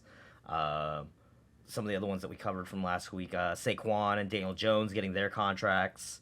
Like some of that stuff. A lot of the franchise tag news obviously got covered last week. We still got a little bit of hangnails on that. going into this week. Usually most people that are like signing contracts in conjunction with their franchise tags, and we'll get to that. But my God, has it been a busy off season in the past 7 days? Has it not? Yeah. And, Yeah, for sure. And of course, tomorrow is the start of the league year, so there's a lot of discussions that have already been made that are going to be finalized. And I wouldn't be surprised if tomorrow we start getting a whole influx more of news. Yesterday was a madhouse. And we'll get to all of yesterday's notes when we get to those notes, but it literally like an entire page worth of so-and-so signed here, so-and-so signed there. And we're not going to cover every signing, but we're definitely going to cover as many of the big ones as we can. Now, to start out, we've got the big one coming out of last week. Obviously, there was still the big discussion about what's going to happen with Lamar. 5 teams immediately came out as not being interested, that everyone was suspecting would be in the running. Among them, the Falcons, the Dolphins, the Panthers, the Commanders, the Raiders. Now, Thursday... I think it's hilarious that the Commanders were like, we're not getting Lamar. Shut up. Shut up, Commanders. You're not going to get... Lamar wouldn't go to you. But right. Anyway.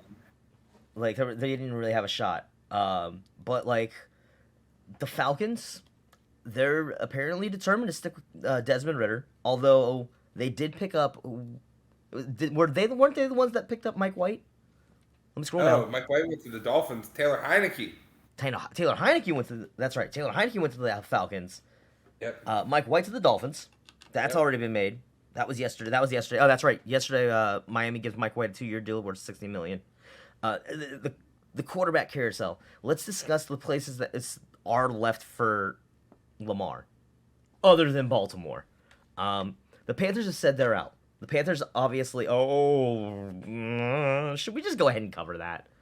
Sure. Instead of trying to cover this whole, like, where's Lamar at? This is the biggest news of them all right now.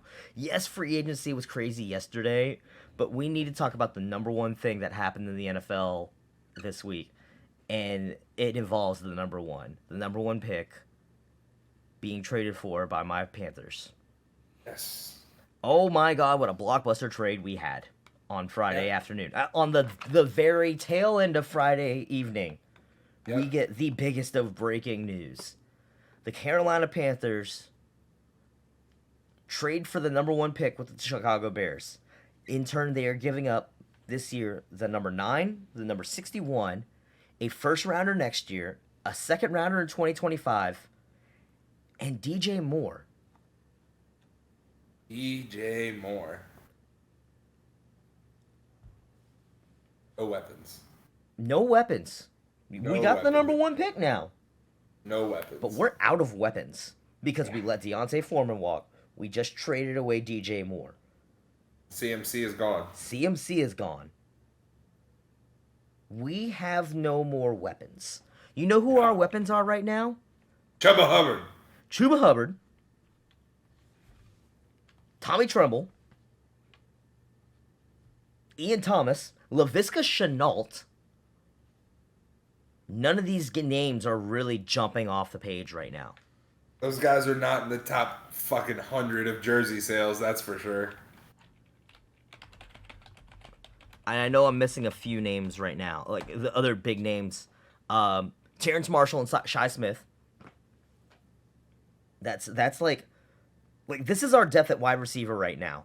Laviska Shenault, Terrence Marshall, Shi Smith, Rashard Higgins, Andre Roberts.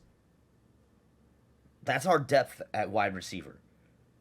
But we just went out for the number one pick. I get that we're looking for our franchise quarterback. Yeah. I really do. But we're going to have to find somebody in free agency. Yeah. That's for one. Like, we're going to have to do it.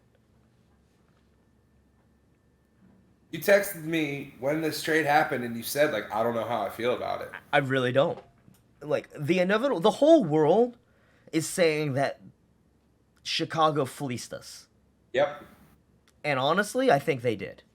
I think they did too. I think.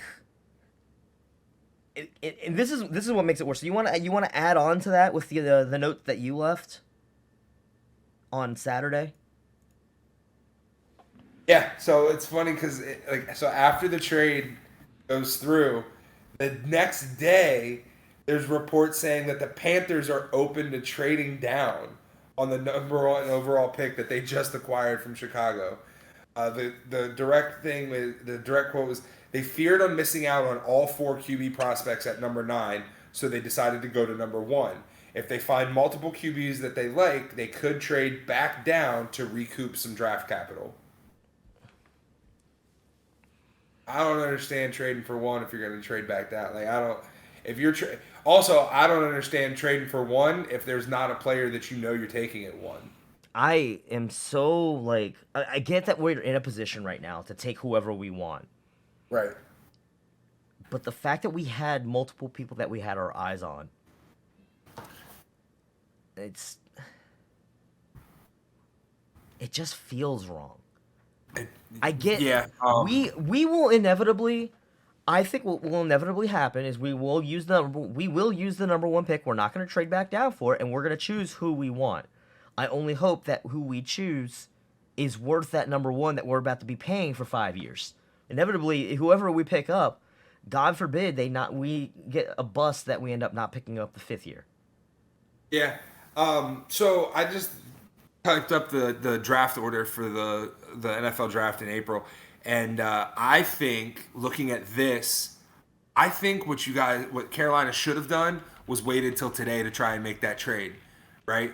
Because they were worried, and this is gonna also while I'm on this will knock out some of our draft news. I know I said we were just gonna go day by day, Yes. but so they were worried that at number 9 they would miss out on all 4 quarterback prospects, right? Mm-hmm. So the original order would have been Chicago at 1, who's not taking a quarterback. Them trading away number 1 shows that they have faith in Justin Fields. Yes. Okay. Obviously. Number 2 would be the Texans, so sure, maybe they take a quarterback. Mm-hmm. Number 3 is the Cardinals. I don't see them taking a quarterback. I see them being okay with Kyler for at least one more year. Number 4 is the Colts. coaching change affects that first.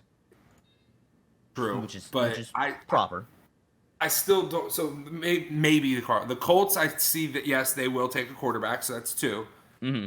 Seahawks just re-signed Geno for multiple years. So they're not getting a quarterback. The Lions could go either way. Although Jared Goff didn't do terribly last year for him. I think Jared Goff stays. Yeah, 7. The Raiders, who maybe they were in the market for a quarterback because they just signed Jimmy G. They just signed Jimmy G. 8 is the Falcons, who again you and I both think that they're going to hand the reins over to Desmond Ridder. And 9 would have been Carolina. So in reality, that's only 2 teams that were going to take a quarterback. Now, if you're convinced that, let's just say that their 2 guys are Stroud and Young. Mm-hmm. And if you think that Levis and Richardson are that bad, then trading up does make sense. Absolutely. But, well, and here's my thing, is that we've already been, like, the rumors that have been going around, or like the discussion that's been going around, is that the 2 people that we've been most excited about to this point have been C.J. Stroud and Anthony Richardson. Bryce Young's value has dropped a little, but also just because he doesn't fit our schemes. That doesn't mean he won't necessarily go somewhere else. Yeah. There's, even in that situation, say both of those people, say Stroud and Richardson were not there for us at number 9. We easily still could have gone for Young or Levis. And honestly could have been happy. It wouldn't have been perfect, but we could have been good. Even if we had to deal with the man with the fear milk. Now, again, cutting into all the rest of the free agency news, at this point we might as well be better off just going division by division. But we'll figure that out. We'll take it as it comes at this point as we're going through all this news. So hang on before we go. So this started off as us talking about Lamar and the teams that came out and said they weren't going to get him. Mm-hmm.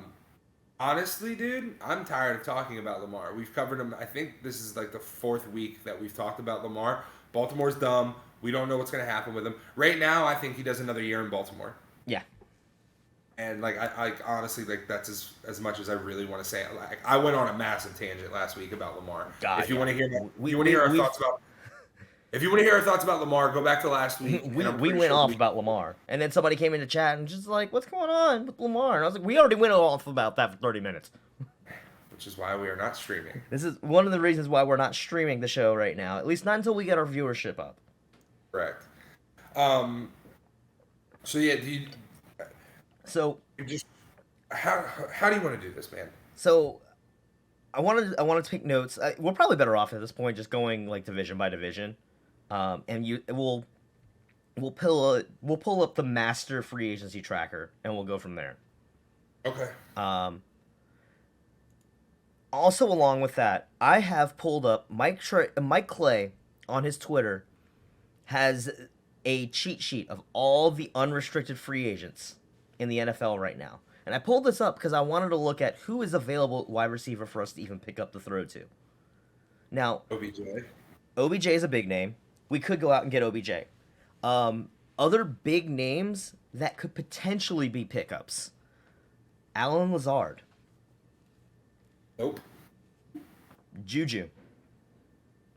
I wouldn't want him. I wouldn't pick him up. That's too high of a contract for us. DJ Shark. Okay. Yeah. I should point out, none of these names are really like absolutely jumping off the board. As I'm just gonna start calling them out now. These are big names that are on the unrestricted free agent list right now. Juju, DJ Shark, McCole Hardman, Alan Lazard, Paris Campbell, Adam Thielen. I could see Thielen. Getting up there in age though. Yeah. But with a young team, I wouldn't mind having a veteran or two on the team. OBJ, Julio, Jarvis Landry is out there still. Marvin Jones, Nelson Aguilar, Josen Anderson. We're not bringing him back. Darius Slayton, Jamison Crowder, good old Jamison Crowder. Former number 1 overall pick in our fantasy league. Number two. Tom Sorry. Brady went number 1 that year. Remember? Also, that was a really bad draft for our league. We play with idiots. We do. It makes some of the weeks easy. T.Y. Hilton is still on that list. Sammy Watkins, Randall Cobb is out there. Braxton Berrios, Kenny Golladay, Cole Beasley. Rashad So what you're Perriman. saying is it's a lot of people who are either up there in age or are like wide receiver 3s at best. Wide receiver 2s at best on a lot of these guys. At best. At best. Even if we go the undrafted free agent, even if we go the UFA route, we don't have a lot of people to throw to. The one good thing that could come out of all of this is that amongst all the free agency madness yesterday, we also re-signed Bradley Bozeman, our center. Now, what this means in turn is that we now have the entirety of our offensive line returning, which is something that you obviously want going into having a rookie quarterback sensation starting out. That's big for a rookie. It's big for a rookie. Your linemen are all already on the same page. Mm-hmm. That's a lot of peace of mind for a rookie, for sure. Exactly. So, we talked about Carolina because they naturally had the big news by taking the number 1 pick. Let's stick with the NFC South. Okay, well, other news for the Panthers. We did a lot of holding up on the defense. We signed Von Bell, as well as Shai Tuttle, both from the Saints. Yep. Tuttle's deal is 3 years, $19.5 million, $13.5 guaranteed at signing. So that's quite a bit, well earned. Bozeman's deal is 3 years, $18 million. That's great for a center, and honestly, one as good as him. Yeah. Bozeman, I was really low on for a few years, only because he just wasn't Ryan Khalil. Like, when Ryan Khalil retired, and, like, There's a That hole was in a your heart. huge part of our offensive line that took a hit, and Bozeman was really rough those first couple years. Bozeman has really come into his own now. And Carolina, like, I mean, we're a run-first team, and we love having strength on our offensive line. And we have a lot of coaching that is, like, I was, when they were going through all the discussions about what we were doing with that number 1 pick, I was looking at all the people that we have on our coaching staff that honestly, like, we've got a damn good coaching staff. So whoever we pick up has to be good. Like when Jim Caldwell is just an advisor for the offense, as just an assistant coach in general, that says that you have some depth in your locker room, like in your coaching tree. Mm-hmm. If Jim Caldwell is just coming on as a consultant. You know what I mean? Yeah. All right. The Bucks. You want to go to the Bucks next? Yeah, because the only thing they've done so far is they re-signed cornerback Jamel Dean, who he was rated as the number 1 corner last year. And yeah. But I think that's big for Tampa, especially with them losing a lot of people. Excuse me. Oh boy, did they. Yeah. Tampa, but at least they get to bolster up their defense a little bit, which is good. The Saints Derek Carr, we touched on. Mm-hmm. Interesting, though, yesterday they re-signed Jameis Winston. 1-year deal, max value of $8 million. Adds depth at your quarterback position. Let's be real. Jameis did good he did decent as a backup last year. I think him continuing to be a backup is still not a bad move. And when you consider you had to choose between him and Andy Dalton, yeah, honestly, I'd take Jameis over Andy Dalton just because of age alone. I got a lot of love for the Red Rocket, but Red Rifle. Red Rifle, excuse me. Close enough. Whatever. Was my quarterback. He was your third string quarterback. They also signed tight end Juwan Johnson, 2-year, $12 million extension. I have no idea how to say this defensive end's name. Capasson. That guy. Capassonon. That guy. 2-year, $6 million extension. And then defensive back JT Gray, 3-year deal worth $9.6 million. So Saints made some moves. However, if we're talking NFC South, nobody made quite as many moves. Now, no guaranteeing that these are all going to pan out and be great. But the Falcons, man, this list is long. And the Falcons honestly needed to make a lot of moves this year. So I'm double checking our notes to make sure there's nothing else that we missed, like when it comes to restructurings in the NFC South. But yeah, go ahead and start labeling some of these. While you're doing that, go ahead and start going down this Falcons list. Falcons signed quarterback Taylor Heineke. Good for him, man. Look, I don't like Washington. I don't like anything about Washington, but I liked Taylor Heineke.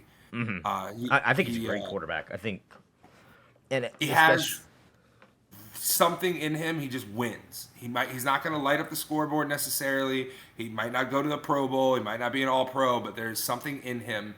He has that love of the game that we talked about last week. Yes. So Taylor Heineke signed 2-year deal worth up to $20 million. They re-signed fullback Keith Smith. Shout out to our buddy, Not the Expert. He loves his fullbacks. Offensive guard Chris Lindstrom signed a 5-year, $105 million extension. That's a big money for him. Big money for him. And again, like, especially when you don't have a lot of stability right now under center, like any help, any like solidification you can have on your O-line is necessary. One thing I want to point out before we get too far away from it, Taylor Heineke being in that quarterback room now. Yes, that says something. But that also, like, I see that being a competition in preseason. I think there's a good opportunity that Heineke will end up starting over Ritter. Yeah, I don't think that this job is Ritter's to lose. I think that they go into camp with a true quarterback competition. Yeah, I think that's the best way to put it. Like, and it can be a friendly competition or whatever. Like, Ritter, yes, he still needs some development. Like, we saw that last year, but it could. Who knows? It Hmm. could turn into the Taylor Heineke show in Atlanta. Yep. I Yep. mean, he was beloved up here in Washington. Still is, man. Still is, yeah. They also signed Falcons also signed tight end Jonnu Smith, acquired it or didn't sign him. They acquired him in a trade with the Patriots for a Hmm. seventh rounder. Yeah, for the number Um, 245. yeah, which whatever, dude. Falcons don't like using their tight ends. We learned that with Kyle Pitts. Trust me, I've had him drafted the last 2 years in fantasy in one of my leagues or the other. How's that working So out for you? not great. They signed the edge rusher or re-signed Lorenzo Carter to a 2-year deal. Uh, Defensive lineman David Onimata agreed to 3-year, 35 deal, 24 and a half guaranteed. That's big money. Linebacker Caden Ellis, 3-year, 21.5 million. That includes 11 guaranteed. Big one here, safety Jesse Bates from the Bengals, 4-year, $64 million contract that includes 23 mil in year one. That's big. Yeah. That is big. And here's the thing, Atlanta, their defense was very suspect last year. So all this shoring up that they're doing on the defensive side of the ball, these big names that they're signing, I'm here for it. I'm not a fan of Atlanta, but Right. They literally signed somebody at every level in the defense. 2 D linemen, a linebacker, and a D back. yeah, Like and then also because punters are people too. They signed punter Bradley Pinion, 3 years, 8.65 million deal, 4.3 guaranteed, including 3.5 in year one. Bradley Pinion, if I'm correct, is a former Panther. I could be wrong. Let me double check that. It sounds correct.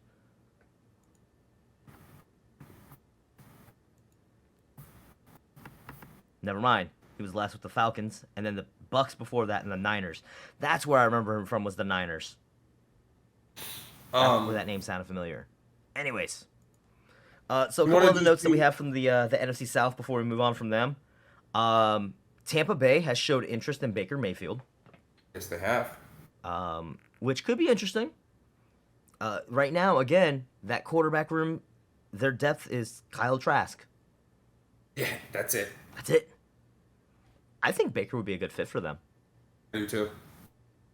Like, I do too. if he doesn't get picked back up by the Ravens, or not the Ravens, Rams. the Rams, I think he could do really well in Tampa Bay. Yeah. Yeah. Another one here. Part of keeping that O-line together in Carolina, they actually restructured Taylor Moton's deal last week, which created $11 million in cap space. Wow. That's a lot of cap space for one player to be cleaned up on. And we keep making a lot of these. We keep freeing up a lot of space in cap for us, which means there's probably still some big moves to make in free agency. Where we make those moves at is going to be a big question. Yeah. Because I wonder, what's our cap hit this year? Carolina Panthers cap hit 2023.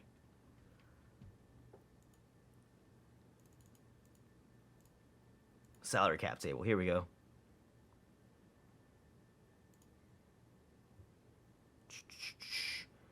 Adjusted salary cap, active contracts, dead cap. Right now, estimated cap space is about $17.5 million. We have a lot of cap space that we're working with right now. Hmm. We can still make some moves in the offseason. We Yeah, can still make absolutely. some big moves. Absolutely. Carolina also restructured their deal with linebacker Shaq Thompson. Oh, that was another big one too. Yep. His contract, let me see. He's one of the The restructuring bonus, he got an 8 mil restructure bonus on that. A base salary of 12.36 mil, a signing bonus of 3.2 mil, and a $500,000 roster bonus. A lot of big numbers involved in that. Yep. But at the same time, very fair. Shaq Thompson, since taking over at middle linebacker for Luke Kuechly, has been a godsend. You remember how heartbroken I was when Luke announced his retirement. Yeah, I were was pretty cool. I was hurt. Like that one hurt me where I live. And Shaq Thompson came in though and was just like, it's okay. This is my defense now. And the man's a playmaker. So glad to have him around still. Yeah, for sure. And I do like that Von Bell signing by you guys. Yeah, like we have a surprising amount of depth now at in the safety positions, which again, we needed more. Like if there's one part of our defense where we really needed the help, it was our secondary. We've had some great amazing corners and safeties in our day. Never gonna forget. I was watching. Forget who it was. I was watching like a retrospective on Cam's career, I think it was, and they talked about the years where Josh Norman was making his name before he, and I was just like, crazy. I almost forgot about those years. Like I almost forgot all about the rivalry between Josh Norman and OBJ. I did not. I completely forgot about that. I was ashamed of that. I was like, damn, that was a thing. But like we have a history of taking no-name corners and really making something of them. Yeah. Like we have a history of that now. Not just him, but James Bradbury. Who else has walked through our doors that's done the same thing? I mean, those are probably the two biggest. Those are the two biggest. Peanut Tillman. Yeah. At one point. Peanut. All right. How about we go to? You want to do your division next? You want to go to the East? Yeah. Let's go to the NFC East. Let's go talk about your boys. We'll go ahead and start that off by saying the Cowboys have done dick. We gave Tony Pollard the franchise tag. We talked about that last week. Yep. We did re-sign safety Donovan Wilson, 3-year deal worth up to 24 mil, 13.5 guaranteed. I'm sorry. Re-signs a 3-year deal worth up to 24 mil with the first 2 years fully guaranteed at 13.5 mil. That's pretty good. I like that. It helps us. I like our defense. I think our defense is pretty damn good. So yeah. I'm happy we got to keep him. Mm-hmm. We restructured the deals with Dak and Zach Martin, freeing up $30 million in cap space. That's a lot of cap space for you guys too. But that was a lot of cap space for us. But that was a necessity in order for you guys to keep both Zeke and TP. Correct. So we also, it's somewhere in here. Oh, also, we missed this one, but the Panthers also restructured Xavier Woods' contract, which freed up another $1.6 million cap space.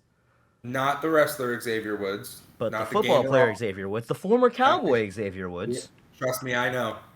The Cowboys also restructured Michael Gallup's contract, freeing up $7 million in space.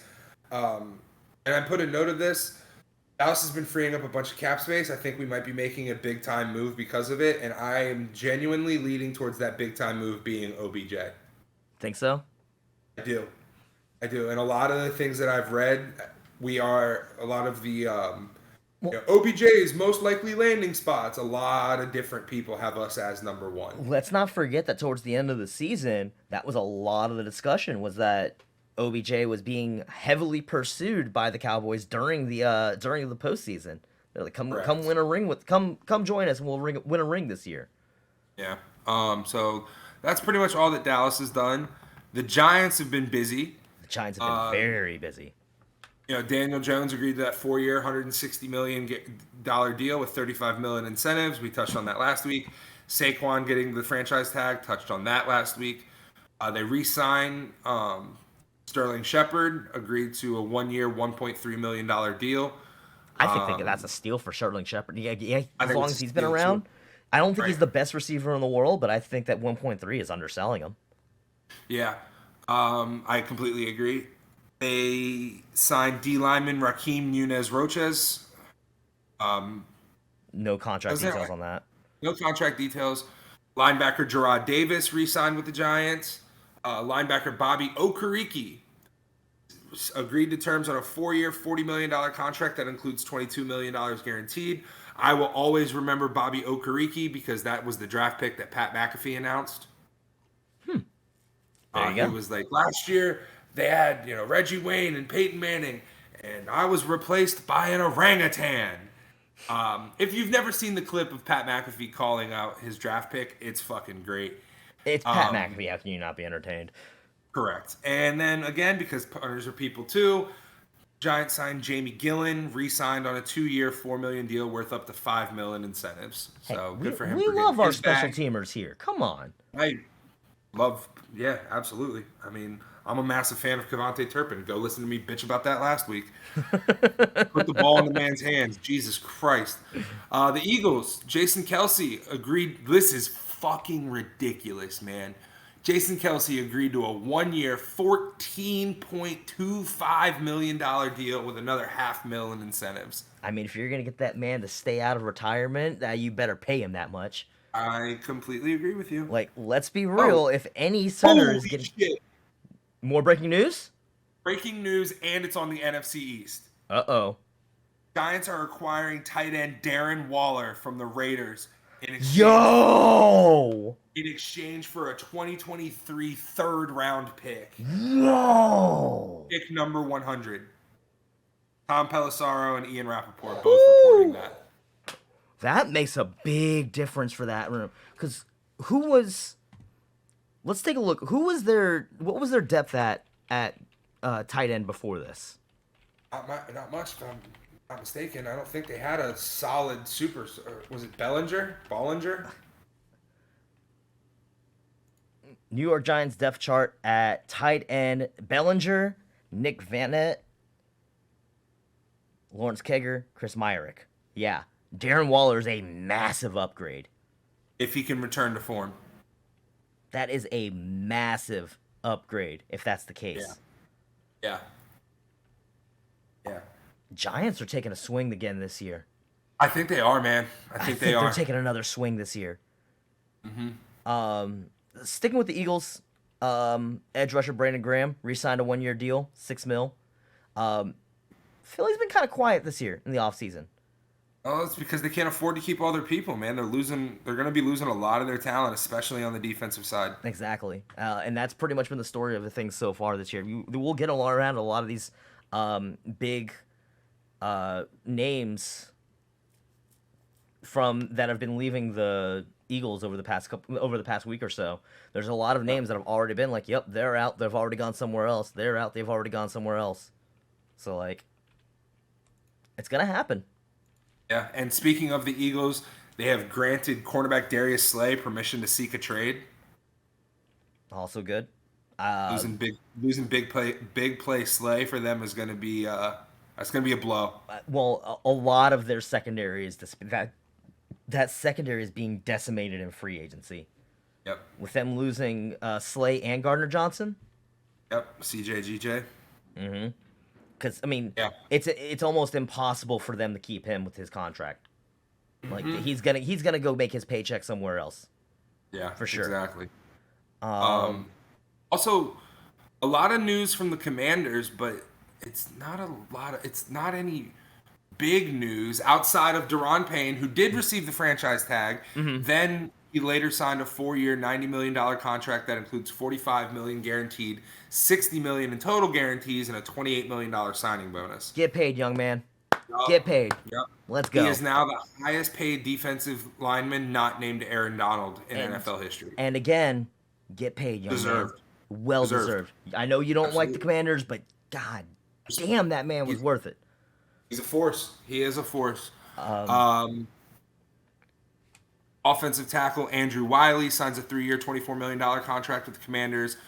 O-lineman Nick Gates, 3 years, 16.5 mil. Linebacker up Cody that line. Barton. Huh? Shore up that line.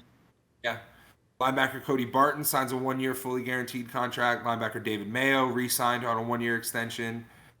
They signed cornerback Cameron Dantzler off waivers from the Vikings. And cornerback Danny Johnson re-signing a 2-year deal worth up to $7 million, $2.75 million guaranteed. Yeah, shoring up that line because they already said it looks like they're going all in on Sam Howell. So get him a little bit of line protection, similar to what we were talking about with the Panthers. Mm-hmm. Yeah. So that's about it for the NFC East. You want to go north or you want to go north or west next? Let's just do north because that's where when I scrolled my screen down, that's where popped up first. All right. Let's start with the Packers because that's the shortest. Kick returner, punt returner, Kayshawn Nixon, re-signing on a 1-year deal with a max value of $6 million. That's pretty big for if you're just a kick returner, punt returner. $6 million is not bad. I mean, special teams, six mils for special teams. That's good. It's very good. I figure he only touches the ball maybe 4 times a game. Mm-hmm. You know. The Vikings. Tight end Josh Oliver agrees to a 3-year, $21 million deal. Includes $10.75 million guaranteed. Contract has a maximum value of $24 million with incentives. Yeah. I think we're on the same link. Most like NFL.com? Yeah. Yeah, obviously. Well, I sent you the link, obviously. Duh. Oh, yeah, that's right. You did. Duh. Jesus. Sorry, guys. We're struggling. It's okay. Yeah. And that's big because there's discussion of them losing Irv Smith to free agency this year.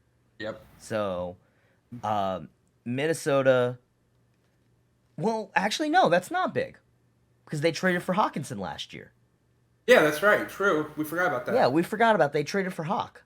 So. Well, nothing wrong with having a backup tight end, though. No, not well. It's a second tight end even. They're Miami being or not Miami. God, what is wrong with me? Minnesota. Minnesota being such a run-heavy team, having some solid tight end coverage is helps set the edge. Yeah, it's a necessity. Speaking of the edge, they also signed Marcus Davenport to a 1-year, $13 million contract. Good for him. They also, I think the biggest news so far from the Vikings was that they released Adam Thielen. That was huge. And again, that's a big name in free agency. Yeah. Yeah, and I understand he might be getting a little up there in age. I wouldn't call him old or washed. He's a good third down target, good possession receiver. You know, if you need 9 yards, he'll get you 10. You need 6 yards, he'll get you 7. Does Adam Thielen start playing the slot more? Yeah. Yeah? Yeah. And here's the reason I say this. I'm going completely off of just historically what we've seen. A lot of these older receivers, the older they get, the more often they jump down into the slot. Larry Fitzgerald, Wes Welker, Cole Beasley, Julian Edelman. A lot of these guys, as they got older but still played, they jumped down to the slot. Yeah. I think that's going to end up happening wherever Thielen goes. He's going to be a great slot receiver somewhere. Yep, I agree with you on that. I completely agree with you on that. Only other news. Lions next. Well, the only other news we have from the Vikings is that they signed Garrett Bradbury at the center position, 3-year deal worth $15.75 million. Some basic numbers, but again, you're shoring up that line. Yep. Let's go to no O-line or D-line signing is really going to be super flat. I mean, no D-line can be, but no offensive line is really going to be super flashy, but it's a fucking necessity. There's going to be some big O-line names that, Jason Kelce obviously is a huge one. Yeah. Jason Kelce re-signing, making as much money as he does. Obviously, that's going to raise some headlines because the man is as good as he is. And because his brother is as good as he is. Yep. I hate to say it, I'm not trying to say it's only because, it's also because, his brother has any effect on his playing career, but at the same time, having another famous brother in the league also helps your exposure. I agree. Like all the And they had pictures that of Mama successful Kelsey at the Super Bowl this Yeah. year. They have that successful podcast. They're both very funny. Mm-hmm. Like, yeah, he's a character. He's not just a player. He's a character. Side note: did you happen to catch any of Travis Kelsey on Saturday Night Live? No. I saw a couple of skits. He was really funny. I'm gonna have to go back and watch the full episode. I heard he was pissed. He had to read 40 scripts, and he was like, "I haven't read a book since high school." He was really mad that he had to do all that, like the table reading and everything. Yeah. He was not a fan of it. Yeah. Moving on to the Lions. Running back Craig Reynolds resigns. No contract information there. Defensive lineman Isaiah Buggs resigns on a 2-year deal worth up to $6 million. Linebacker Alex Anzalone, big name there, resigns 3 years, $18.75 million. So I think that's a little cheap for him. I agree. I think that's a bit of a steal. Yep. And then cornerback Cam Sutton signing from. He's from.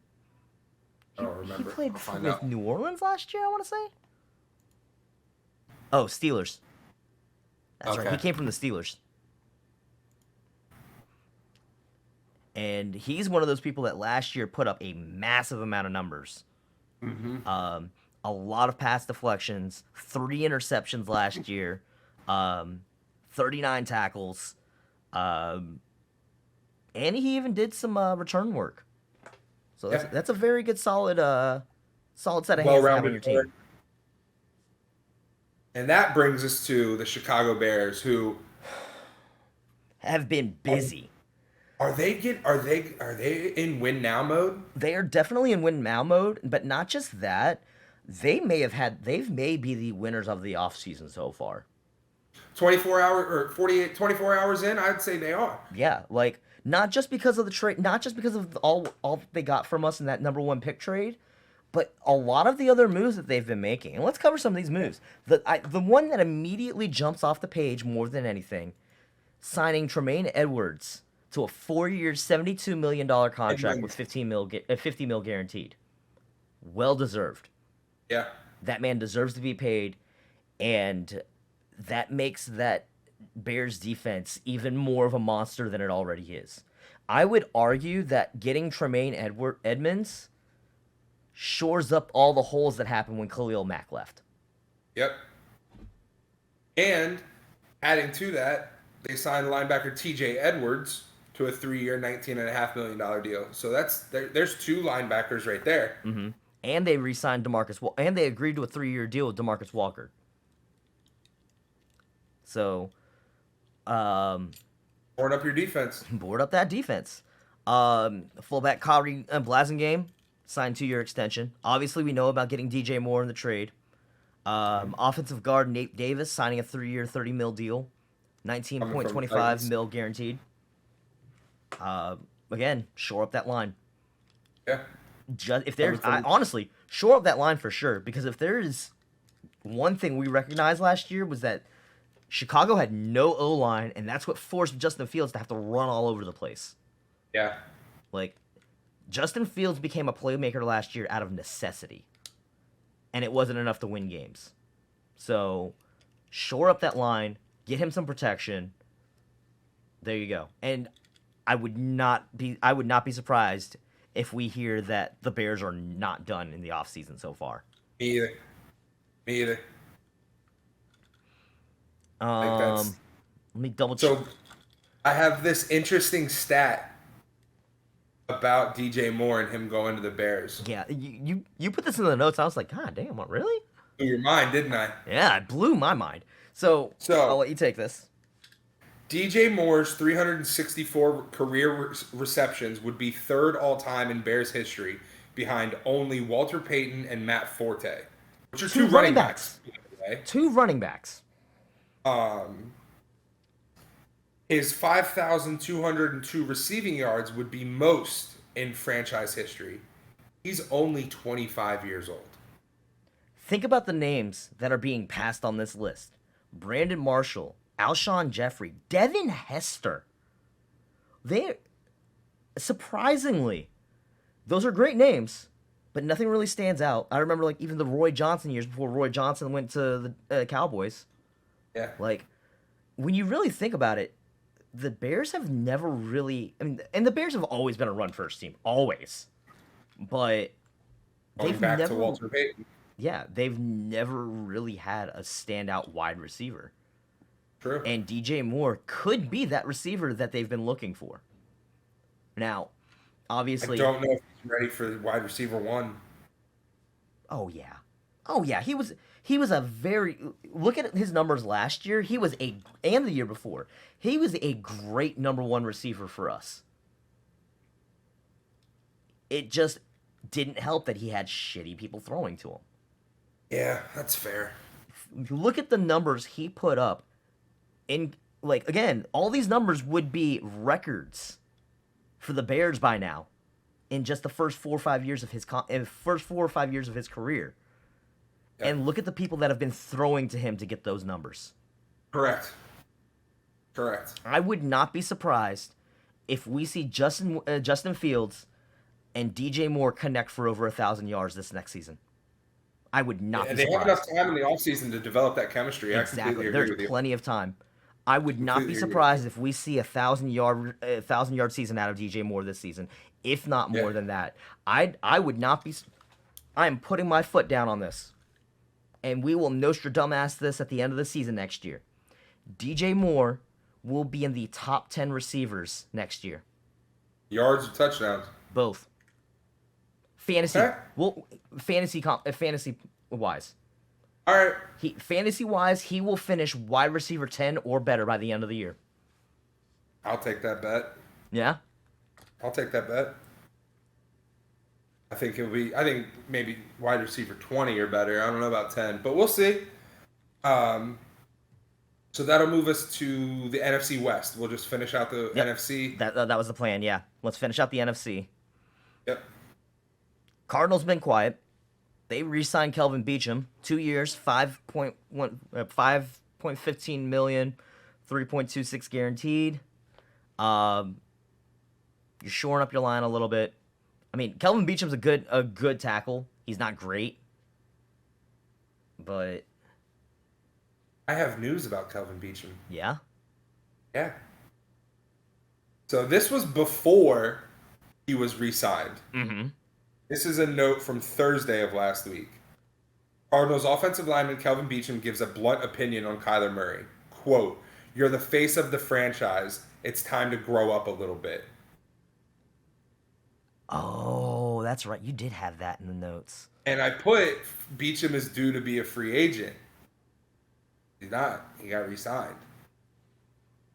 Do you think that leads to some animosity? So here's the thing. Look, like we don't know the context in which he said that. We don't know if he was saying that as he was trying to blast Kyler, or if he was saying that as like some constructive criticism, big brother, little brother type shit. Mm-hmm.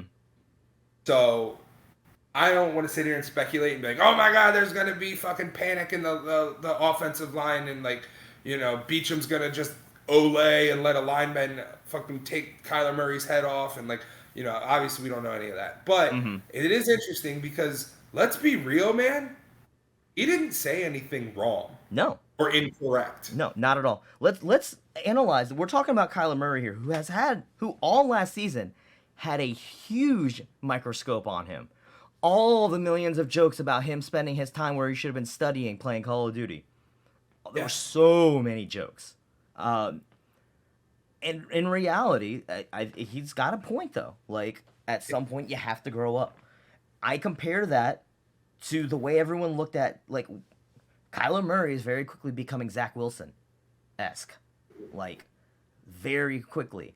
You got to start showing a little bit of maturity and responsibility if you're going to be a starting quarterback in the NFL. Yeah. Zach Wilson is a great example of how you screw up that opportunity. I think what Beachum is saying here is don't be like that. Right. And like, you shouldn't have to tell your franchise quarterback to study the playbook. You shouldn't have to tell your franchise quarterback to get off of fucking Modern Warfare. Like it's different telling somebody like me, get off of Call of Duty and do your work. If I'm doing like if I'm supposed to be like editing a video or something. Right. I'm not making that much money off of this. Right. I'm not making any money off of this right now. Neither of us are. So please subscribe so we can start making money. Help! I'm tired of bartending.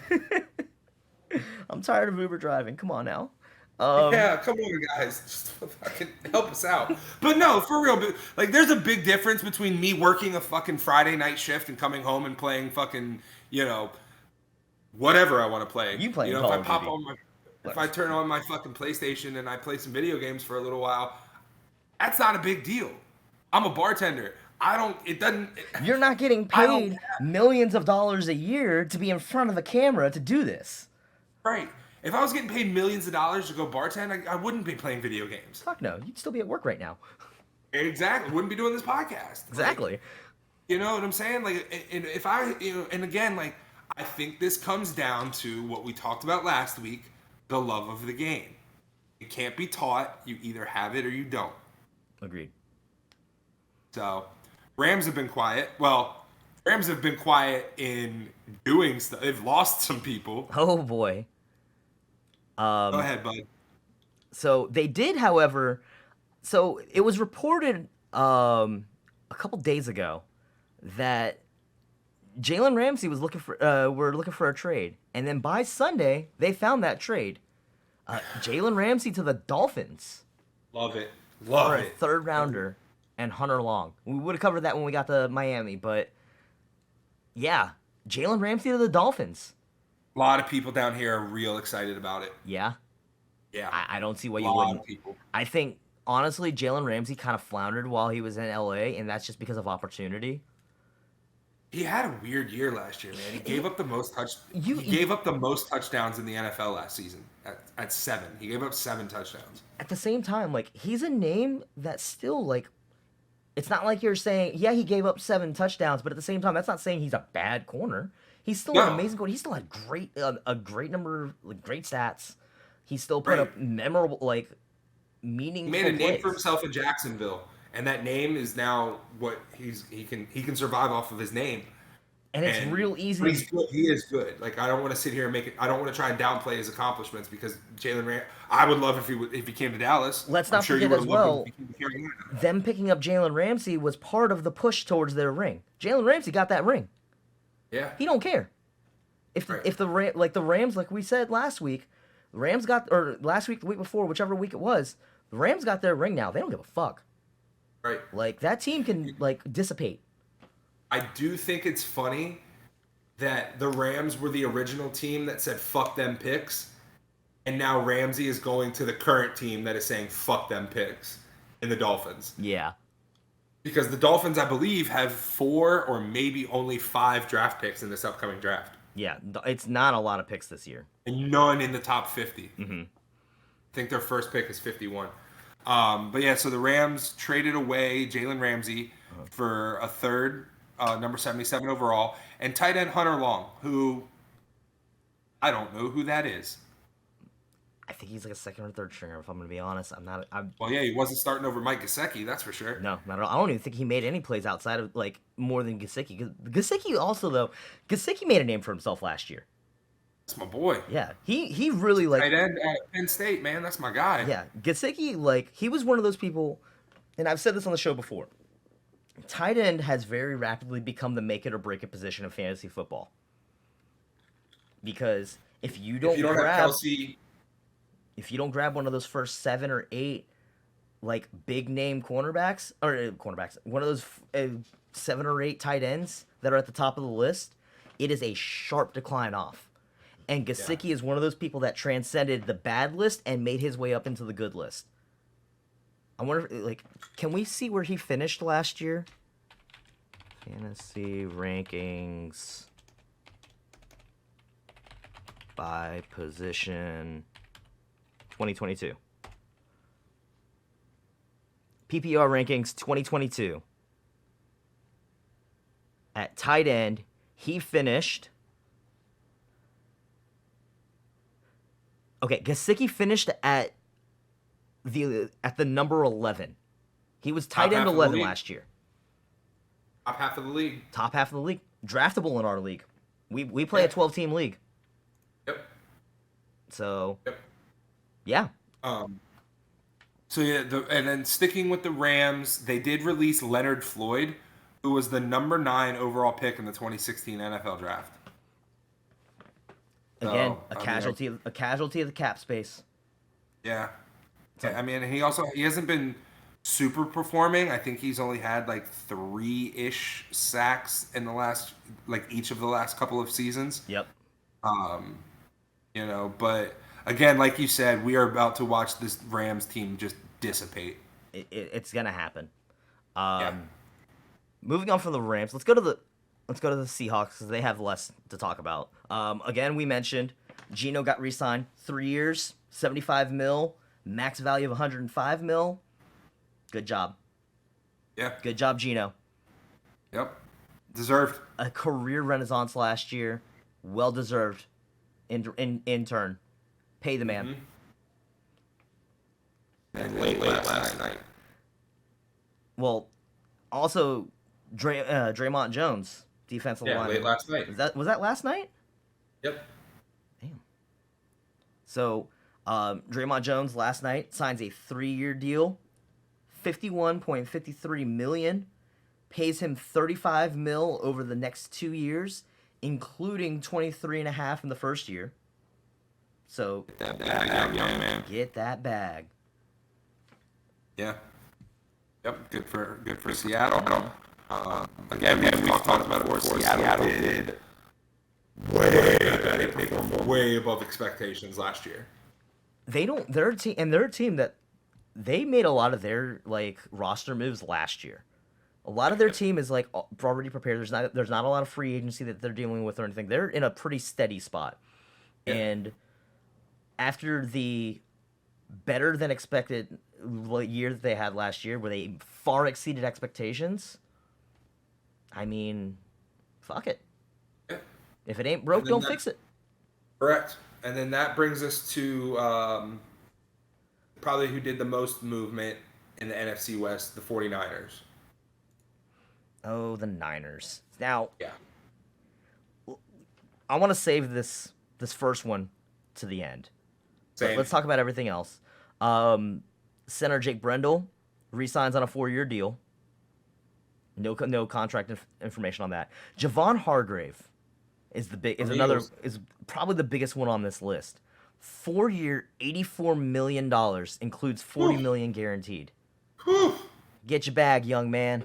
That's nasty, man. He joins probably already the best defensive line room in the league. And again, it's another cap space casualty for the Eagles. Yep. But my God, the Niners are definitely contenders.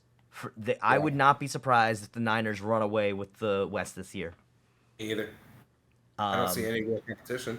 Tashawn Gibson re-signs on a 1-year, $2.9 million deal. I've always liked him. I think he's a great safety.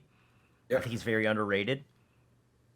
Long snapper Tabor Pepper re-signed on a 3-year deal that includes $1.5 million guaranteed. Good for you, man. Hey, we love our long snappers around here.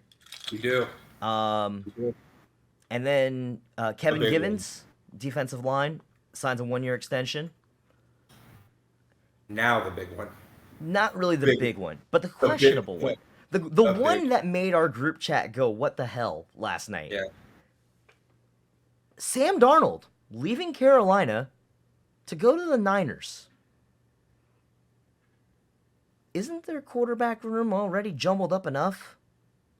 Well, the way I look at it, we got rid of Jimmy G. Mm-hmm. We'll touch on that. We'll go there next. We'll go to the AFC West next. Yeah, We'll go from NFC West to AFC West next. that works. They got Jimmy G's gone. Brock Purdy is not going to be ready for the start of this. Brock Purdy is the quarterback. He has earned that right. He is QB1. However, they don't know if he'll be ready week 1. Mm-hmm. He did have his elbow surgery. Right now, the timetable, it lines up to where he could be ready week 1, but it might be one of those do we want to push it scenarios. Mm-hmm. And to me, this is a complete lack of confidence in Trey Lance. Trey Lance So the reason you bring Sam Darnold in is Brock Purdy might not be ready to go. Trey Lance, you're not sold on him. Trey Lance is injury prone. You need to have somebody there because if the 49ers would have had one more quarterback on their roster, and That's a really good point. Yeah. Oof. If the 49ers had one more quarterback on their roster, Christian McCaffrey's not playing Wildcat QB in the second half of the NFC Championship game. That's a really good point. Let's not forget how much they had to play their fourth string quarterback. They lost their fourth string quarterback in the NFC Championship game. And you really do bring in the issues of just the simple fact that they signed Sam Darnold shows how much confidence they have in Trey Lance. And yeah, I don't know, man. You're right. You couldn't have said it any better. If they had one more quarterback, you don't have, that is all entirely fair discussions.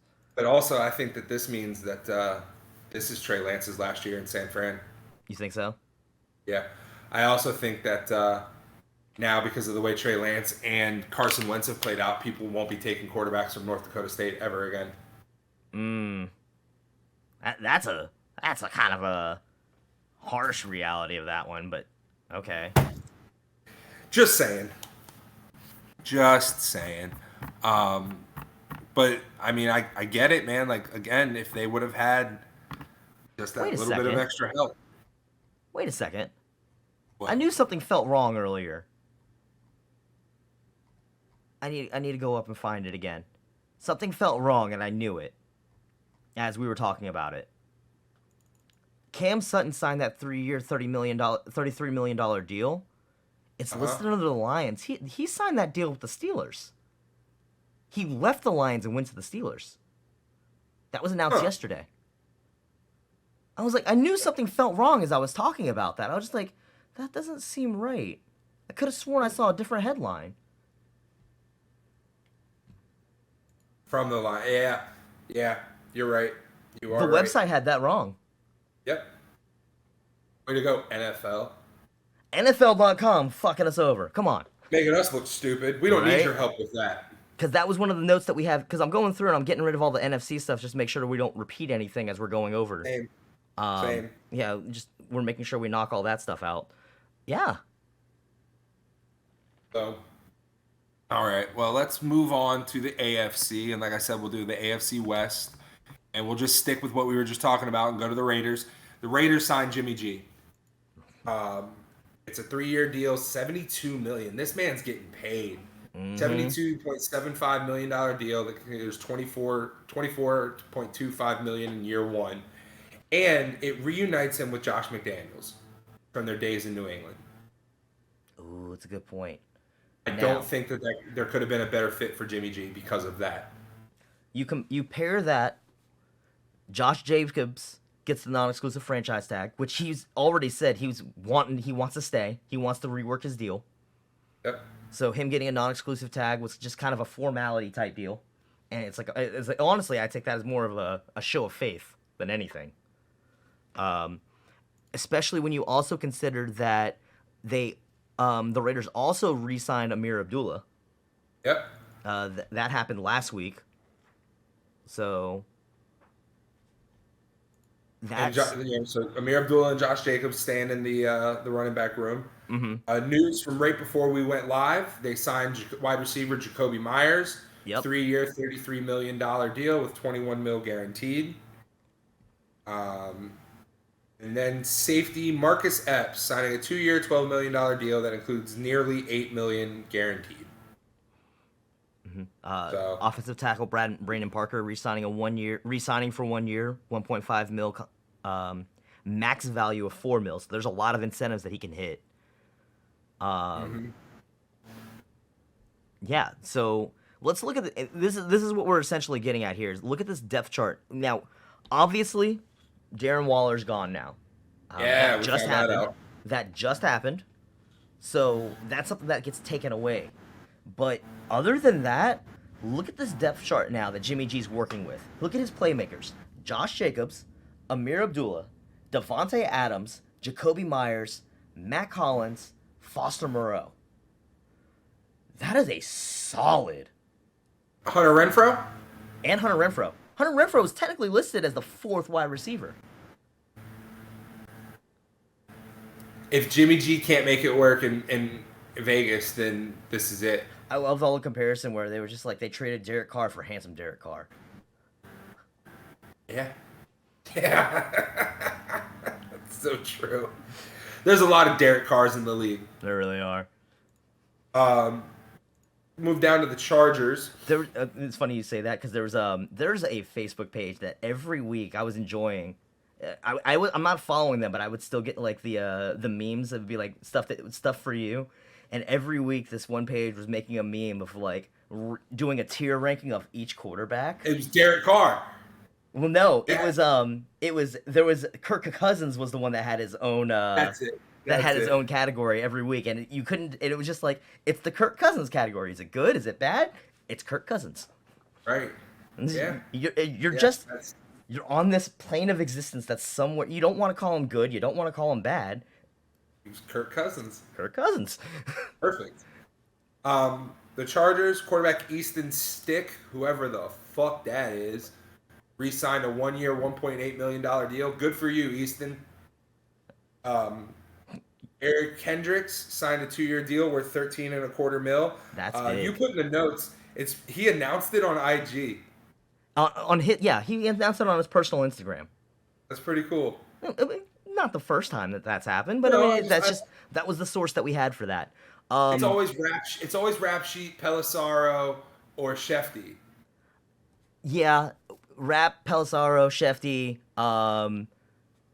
some of the other names that normally get, like Mike Garofalo's normally in there, stuff like that. Like, you're right, it is normally the usual like beat writers that post this stuff. But Eric Kendricks was just like, no, it's okay. I'll be the one to announce this on my personal page. I'll just be like, hey, I'm happy to resign. I'm happy to sign here, just so everyone knows. And then that's where everybody else reported it from. Because you got to think, all these other people, Rap Sheet, Pelissaro, all these other guys, they're getting it from other sources. Sometimes that other source is the player themselves. Yep. So it happens. You touched on the Chargers had a couple of restructurings. Yeah, I actually was getting ready to bring that up. They restructured both Keenan Allen's and Mike Williams' deals, and that created about $14.5 million cap space. Yep. Good. I like both. I mean, they also restructured the deals for both Khalil Mack and Joey Bosa, creating another $26 million in cap space. So they've been doing a lot of clearing up too. yep. Where do you think they go? Well, So I'm glad you asked that, because here's the thought process that literally just popped into my head as you said that. Mm-hmm. Maybe they're clearing this cap space up for who's available next year. Maybe not necessarily the Chargers, but maybe some of these teams are clearing up cap space for who hits free agency next year. Also true. It's a good We point. have seen a lot of the big names have fallen. So yeah, maybe that's what they're doing. So let's look Or at their maybe- depth chart and see where they need the most work. I would argue right now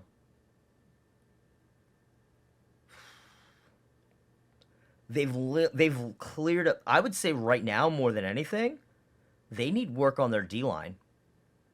I would disagree, and I would say they need work at their running back position. Austin Eckler? Who has asked permission to seek a trade. Ooh,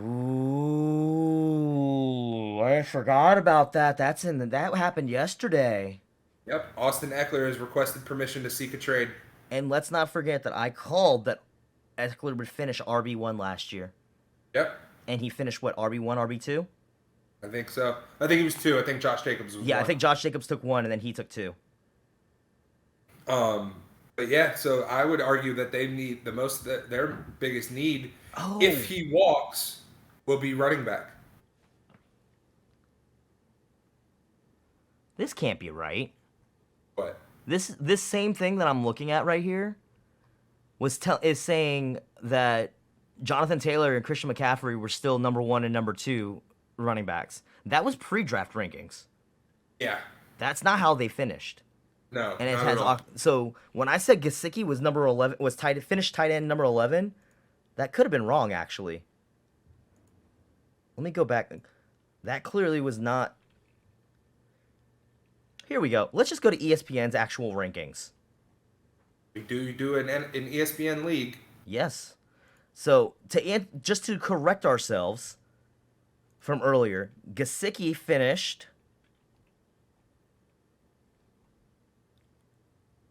Where you at, Gesicki? Ooh, wait a second.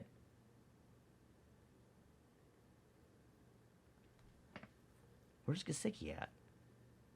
Am I just not seeing his name, or am I just blind?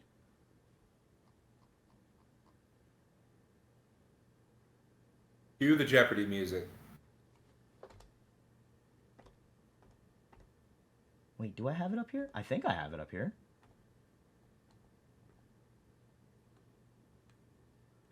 Hey, ADD, go back to looking for Gesicki. I was looking for the I was looking for the Jeopardy music because I do have it on my board. I don't doubt that. This can't be right. This is saying he finished outside the top 25. There's no way. There's no way. There's no way. Whatever, man. Gesicki's a good tight end. Yeah. Gesicki's great. Moving Anyways, on. Eckler finished. We're not even worried about Gesicki. We're worried about the fact that Eckler finished top 2 running backs in the league last year. Yes. So that's kind of where we're at. If he's looking for a trade, that can explain why the Chargers are looking for so much cap space. They could be making the move for somebody else. If you want to look at the big board, see who's available. Now, this is actually, I did have this in the notes too. This is still who's out there as free agents on the running back side, because we haven't touched on this yet. Listen to these names that we have on the free, as we're continuing to talk about things. Let's consider that this is who we have out there still at running back.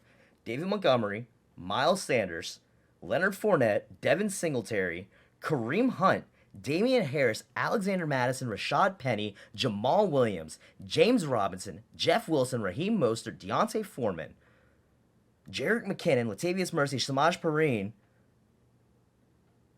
Chase Edmonds, Kenyon Drake, Rojo, Myles Gaskin, Mark Ingram, Marlon Mack. There are a lot of names out there for running back. So a lot of these teams that still need help at running back, it's still out there. I know you can take Mostert off that list. Say what? You can take Mostert off that list, but yeah, he re-signed with Miami. Oh, that's right. But still, there's a lot of big names on there. Yeah, I posted this. This was updated as of 10:30 this morning. So. But yeah, no, that's a lot of names. So we're gonna move along, sticking with the AFC West. We'll go to the Chiefs. Mm-hmm. They signed offensive tackler Jawan Taylor. Yep. 4-year, $80 million deal. That's $60 million guaranteed. And DN Tershawn Wharton re-signs a 1-year, $2 million contract with a max value of $3 million. Yeah, the Chiefs, they lost Frank Clark, but they got Jawan Taylor. So that just shows the Chiefs are getting younger and they're fucking. They're definitely like filling in the holes where it is, and we mentioned Jawan Taylor, right? Yeah. Yeah. Jawan Taylor, that took no time at all to sign him. That was one of the other things, is that yesterday, as soon as the Jaguars had released him, it was within an hour that he had to deal with the Chiefs. So it was probably already in the works. Correct. But it was literally like he got let go by the Jags and was instantaneously picked up. He knew he wasn't going to go long without work. Like, yeah. That was a smart move that was made at the right time. Yep. That brings us to the Broncos in the West, who have been the biggest movers. Yeah, they've been probably, them and Vegas have been the busiest so far this week. To start off, they signed Jarrett Stidham to a 2-year, $10 million contract. You have a solid backup for reuniting him with Josh McDaniels from his time in New England. He's still gonna be playing backup to Russ. I know. Oh wait, I'm dumb. I'm dumb. He left the Raiders. You're thinking of Jimmy G. I'm sorry. Yeah, I'm sorry. I'm sorry. Yeah, he is going to be back up to Russ. I was about to say, Broncos are playing. Broncos is Sean Payton this year and Russ. He left the Raiders. Stidham was in the Raiders with Josh McDaniels. Yes. And now he's with the Broncos. But look, Russell Wilson missed a couple games last year, so it makes sense. Jared Stidham's a good hand at backup. Yeah. This sounds derogatory to say it. It is not meant to be. Stidham's a great clipboard holder. Yep. He is a great man to have in that quarterback room. Yep. I don't think he's starting quarterback quality. I think he's a solid hand as a backup. Backing up Russ is a great move. It could easily turn into play time because Russ is Russ. Yep. Absolutely. Absolutely. They signed tight end Chris Manhertz. No contract details. Offensive guard Ben Powers, 4-year, $52 million deal that includes 28.5 guaranteed. Another big one here was former 49ers tackle Mike McGlinchey. Moves to the Broncos. 5-year, $87.5 million, $50 million guaranteed. Get that bag. Let's go. Yeah. And then Zach Allen also agreeing to a 3-year, $45.75 million contract, includes $32.5 million guaranteed. Yep. Get your bag. Sean Payton said, "I'll come in and spend this Walmart money." Right? And linebacker Alex Singleton re-signs on a 3-year, $18 million contract, $9 million guaranteed. The Broncos, obviously the biggest news they made this offseason was getting Sean Payton. Yep. And Sean Payton is really he's already, the first moves he's making is working on that offensive line. A lot of work on that offensive line. Mm-hmm. So he's really trying to put some faith in Russ here. Let's not forget, there were all those and this is one of the things we reported on as well. I think it was last week or the week before. Let's not forget that Russ was actively trying to get Pete Carroll fired. Yep. To get him replaced with Sean Payton. Mm-hmm. Russ is getting his wish now. If he fucks things up in Denver again this year, what does that do for Russ? That's it. That's it. We don't even have to really take that much time on it. That's really where it comes down to. Mm-hmm. That's it. I say we go to the top of the page and hit the AFC East. Well, let's do it. So we'll start off with the Bills. They signed guard Connor McGovern, agreed to a 3-year, $23 million contract. Mm-hmm. Linebacker Tyler, oh boy, Matakevich, thank you. Re-signed a 2-year Matakovich. deal re-signing on a 2-year deal that voids after year 1. I don't get that either. I don't get that. Maybe it's a 2nd-year option. Maybe it might be a 2nd-year option. Yeah. Linebacker Matt Milano, 2-year extension through 2026. He was previously under contract till 24. And then punter Sam Martin, a 3-year re-sign worth up to $7.5 with $4.1 in guarantees. A lot of the moves that happened with the Bills this year were people that they lost. I think Buffalo has lost their chance for the time being. What? For the time being. I think with everything that's going on with the Bills right now, I think they're going to lose too many pieces. And they're not going to really be in the running this year like they were last year. I think if they still have Josh Allen and Stephon Diggs, they'll always have a chance. But that's a big discussion as Stephon Diggs leaving. Correct. And we've had it here, that Josh Allen is going to end up being the Drew Brees to Joe Burrow and Patrick Mahomes is Brady and Manning. Yep. I can very much believe it. All arm strength, all quarterback field generaling, but it's not going to turn into a lot of rings. Sucks that you came into the league at the time you did. I mean, let's hope that he can win a ring with Buffalo in general. Just give some hope for Buffalo. Yeah. Buffalo needs it. But Buffalo will never forgive the 90 through 93 years. Yeah, with the NFC East beat them in 4 straight Super Bowls. Mm-hmm. 2 of those being by my Cowboys. last time we were in the Super Bowl. Oh, it wasn't. The Steelers was the last time we were in the Super Bowl. Anyway, Let's the move Dolphins. On. Let's move on to. Well, let's hold off on the Dolphins. I think they have the most moves. Well, and that's fuck it. Let's just keep going down the line. Yeah. Mike White gets his 2-year deal. Not. Good for I him. think we have the contract information on our notes. 2 years, 16 mil. Yep. There it is.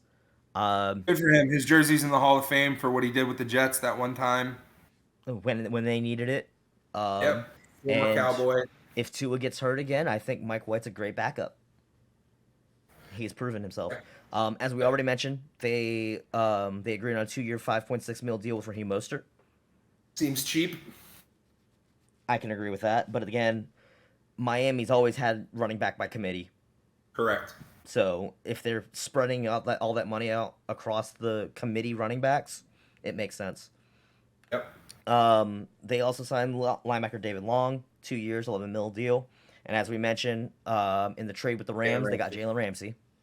Mm-hmm. I feel like there's other notes we had for Miami in here. They did pick up Tua's 5th-year option. He's guaranteed $23.2 million this year. Yep. Um, And while we're on the topic of Miami, Well, hang on real quick. Also, the Dolphins, they restructured Bradley Chubb's deal as well. That created $14.6 million in cap space. yep, which is good. Yeah. Which is good. And yeah, while we're on Miami, Tyreek Hill this past Saturday, he raced at the Masters Indoor Track Championships, winning the 60-meter race. Have you seen all the clips of that? Yes, he dusted them boys. I love There all was the a- memes that were coming out of There that was too. one point where he was the only man in the frame, and it's only a 60-meter race. Mm-hmm. That And- was just, it was outrageous. What makes it even more impressive was that it was the first time he had raced on a track in 9 years. Didn't even look it. No, not at all. Didn't even look it. Not at all. I have no word on that else. Yep. Moving on. The Patriots. Offensive guard James Ferentz re-signed to a 1-year deal. Includes $200,000 guaranteed. A small contract there. Yeah. It's also a name that doesn't really stand out. Linebacker I'd take Raekwon McMillan re-signs on a 1-year, $1.6 million contract. Cornerback Jonathan Jones re-signs on a 2-year, $20 million deal, $13 million guaranteed.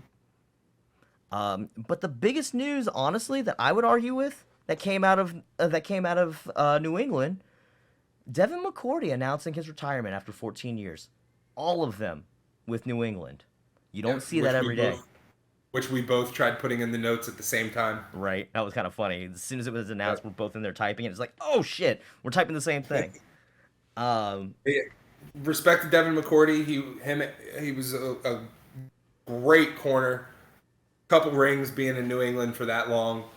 Him You know? and his brother. Yeah. Yeah.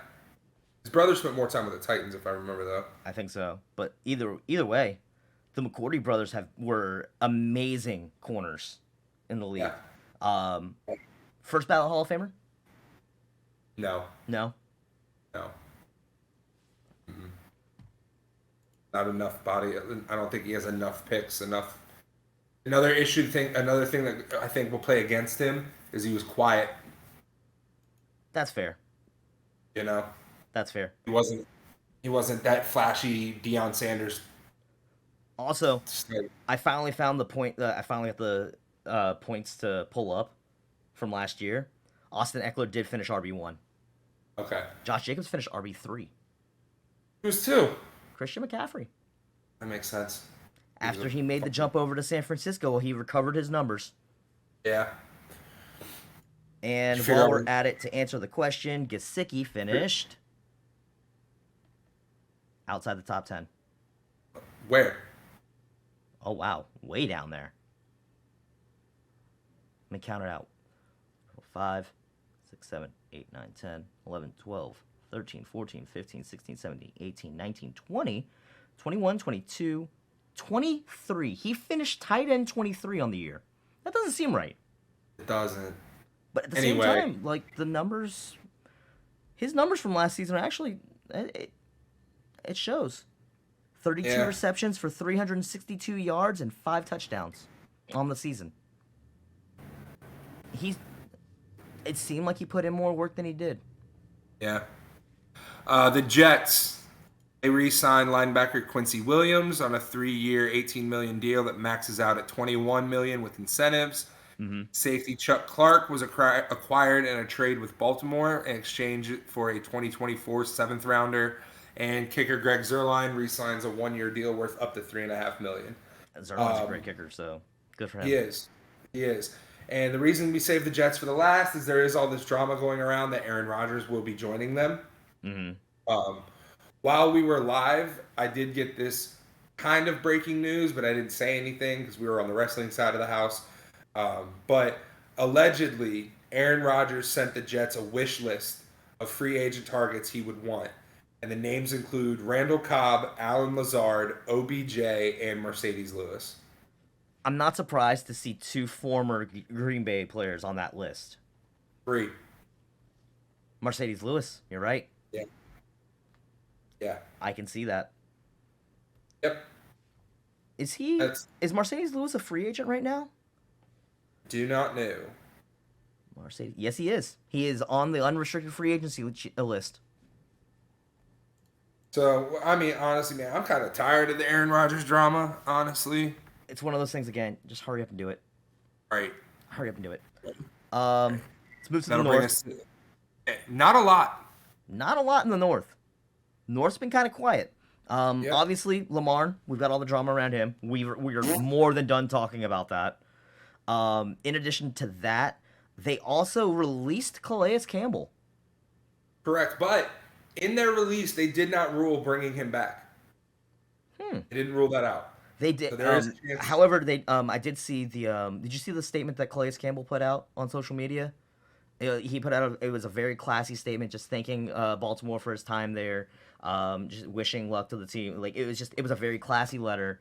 I expect nothing less from a former Man of the Year winner. Yep. I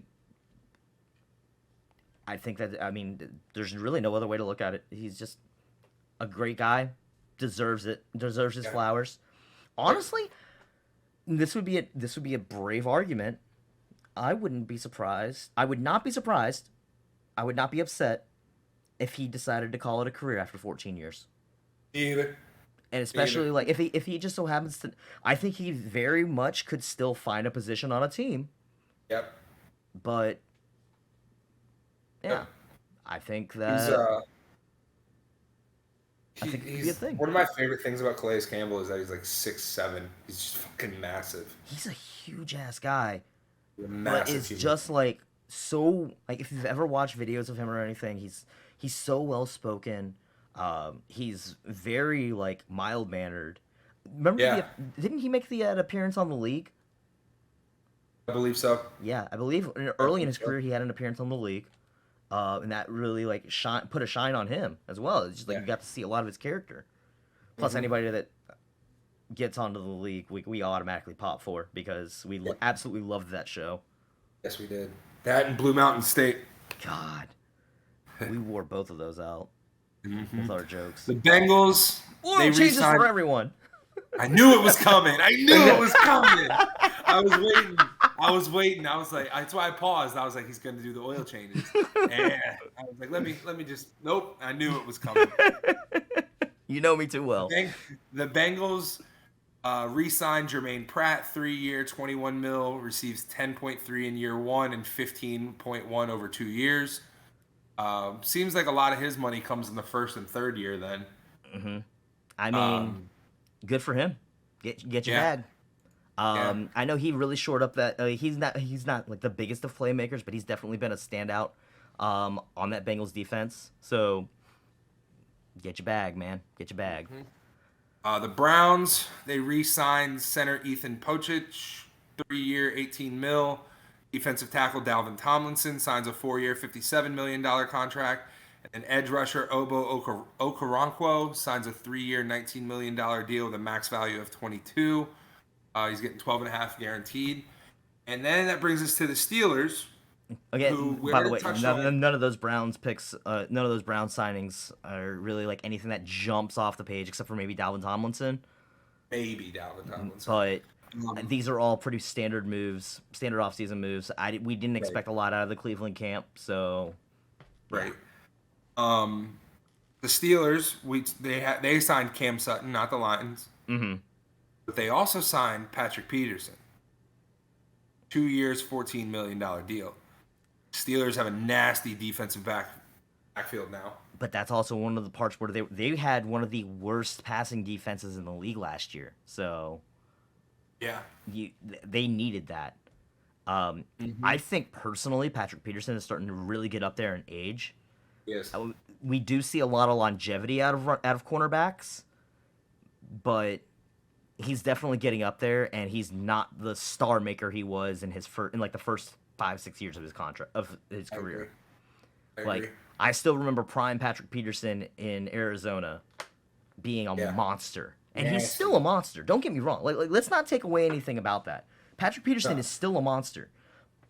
But I think we start seeing age play a factor. And I will say also, there was a lot of things that he said in interviews afterwards that I caught. It was him speaking very highly about wanting to play with Mike Tomlin. Yeah. He was very very high on Mike Tomlin, wanted to say a lot of good things about him and to him, and it worked out. It just works in his favor. And it just seems like, again, it's where love of the game. He doesn't need a lot of money Exactly. to be happy.